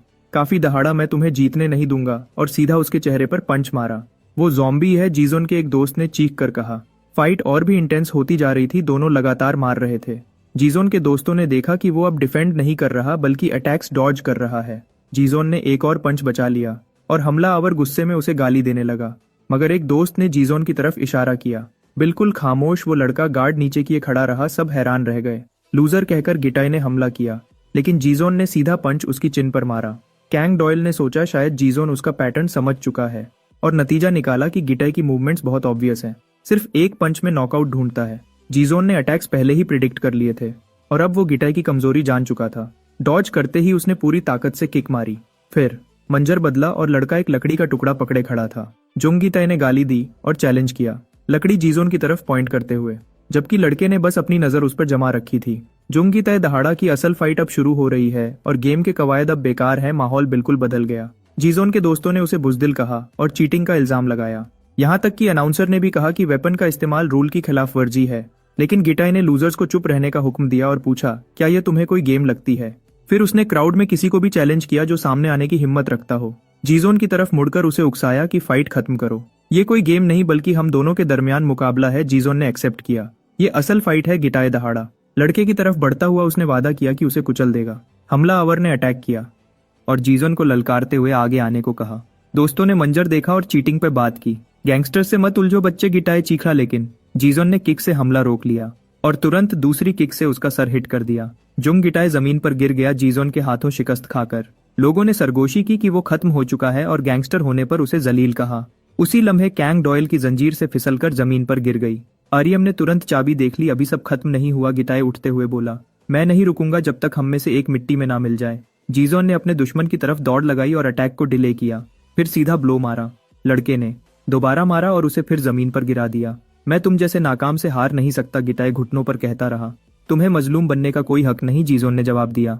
तुम सिर्फ कमजोरों को कुचलने वाले हो। तुम्हें दूसरों के ख्वाबों को तोड़कर बर्तरी महसूस होती रही, मगर यह ताकत नहीं। बाकी जिंदगी भी ऐसे ही गुजार दो, उसने फैसला सुना दिया। अचानक गिटाई ने चाकू निकाल लिया। हमलावर ने पीछे से जीजोन को चाकू मारने की कोशिश की। क्राउड हैरत से चीख उठा। पीछे देखो, जीजोन के दोस्तों ने चीख कर खबरदार किया।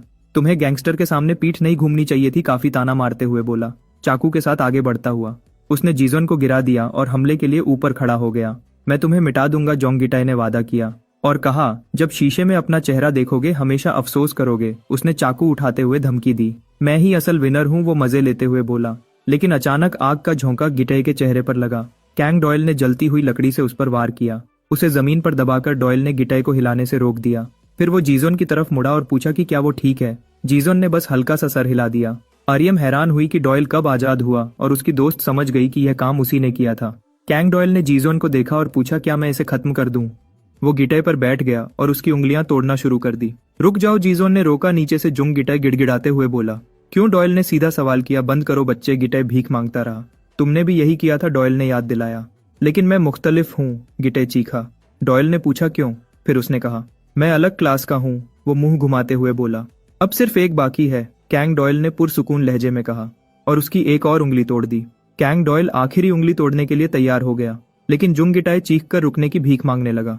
गालियां देते हुए गिटाई ने उसे बास्टर्ड कहा और अपनी गैंगस्टर पहचान जताई। फिर धमकी दी कि अगर ऊपर वालों को पता चला तो वो उसे मार डालेंगे। कैंग डॉयल ने बेपरवाही से कहा, तुम्हें लगता है मैं बताऊंगा? ये बचकाना सोच है। तभी मैच ऑर्गेनाइजर अपनी टीम के साथ अंदर घुस आया और सबको रुकने का हुक्म दिया, लेकिन जीजोन ने उसका रास्ता अपने बाजू से रोक लिया। जीजोन आदमी को रोककर खड़ा हो गया, जबकि डॉयल अभी भी गिटाई पर बैठा था। ऑर्गेनाइजर ने जीजोन से पूछा, क्या तुम्हें पता है तुम क्या कर रहे हो और क्या इसका अंजाम बर्दाश्त कर सकते हो? कैंग डॉयल ने कंधे के ऊपर से देखा। जीजोन ने भी अपना चेहरा उसकी तरफ घुमाया और डॉयल बस मुस्कुराया। मेहरबानी करके रुक जाओ, मैं वेटरन हूँ, जोंग गिटाई गिड़गिड़ाता रहा। कैंग डॉयल ने नफरत से कहा, अब तुम और भी ज्यादा कचरा लग रहे हो। उसने कहा कि मुझे शर्मिंदगी है कि मैं इतना अरसा खामोश रहा। फिर उसने जुंग गिटाई की आखिरी उंगली भी तोड़ दी। क्राउड में एक लड़की ने अपना मुंह ढांप लिया और लोग हैरत से चीख उठे। मैच ऑर्गेनाइजर ने ऐलान किया कि मुकाबला खत्म है क्योंकि सब कुछ बेकाबू हो चुका है, लेकिन लोगों ने बहस की कि कानून पहले गैंगस्टर ने तोड़ा था। एक जुआरी जिसने गैंगस्टर पर पैसा लगाया था, उसने भी जीजोन की जीत मान ली। जल्द ही पूरी क्राउड जीजोन की जीत के नारे लगाने लगी। ऑर्गेनाइजर ने जीजोन को घूर कर देखा, जबकि वो बिल्कुल बेअसर खड़ा रहा।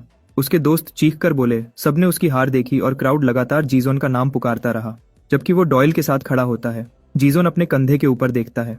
अपने ऑफिस में चश्मे वाला आदमी हैरानी से इवेंट पर सोचता है, जो उसकी एक्सपेक्टेशन से भी आगे निकल गए थे। वो नोट करता है कि जीजोन ने जॉक एसोसिएशन के एक गैंगस्टर को लाइव पीक व्यूअरशिप पर हरा दिया। ऐसा होने से जॉक्टो एसोसिएशन मजाक बन जाएगी और उसे बड़ी माली नुकसान का अफसोस होता है। फिर वो सारा इल्जाम जीजोन पर डाल देता है और सोचता है कि अब इस हालात से कैसे निपटेगा, और बदनसीबी को कोसता है। एक सियाह गाड़ी लड़ाई की जगह की तरफ आती है। अंदर ड्राइवर सुपीरियर को बताता है कि वो पहुंच चुके हैं, लेकिन सुपीरियर रुकने का हुक्म देता है। ड्राइवर जोंग गिटाई को गोदाम से बाहर निकलते देखता है और रिपोर्ट करता है कि गिटाई जगह छोड़कर आ गया है। सुपीरियर बस गाड़ी बंद करने का हुक्म देता है। गिटाई गाड़ी के पास आता है और सुपीरियर को पुकारता है, मेरी मदद करो, उन कमीनों ने मुझे मारा है।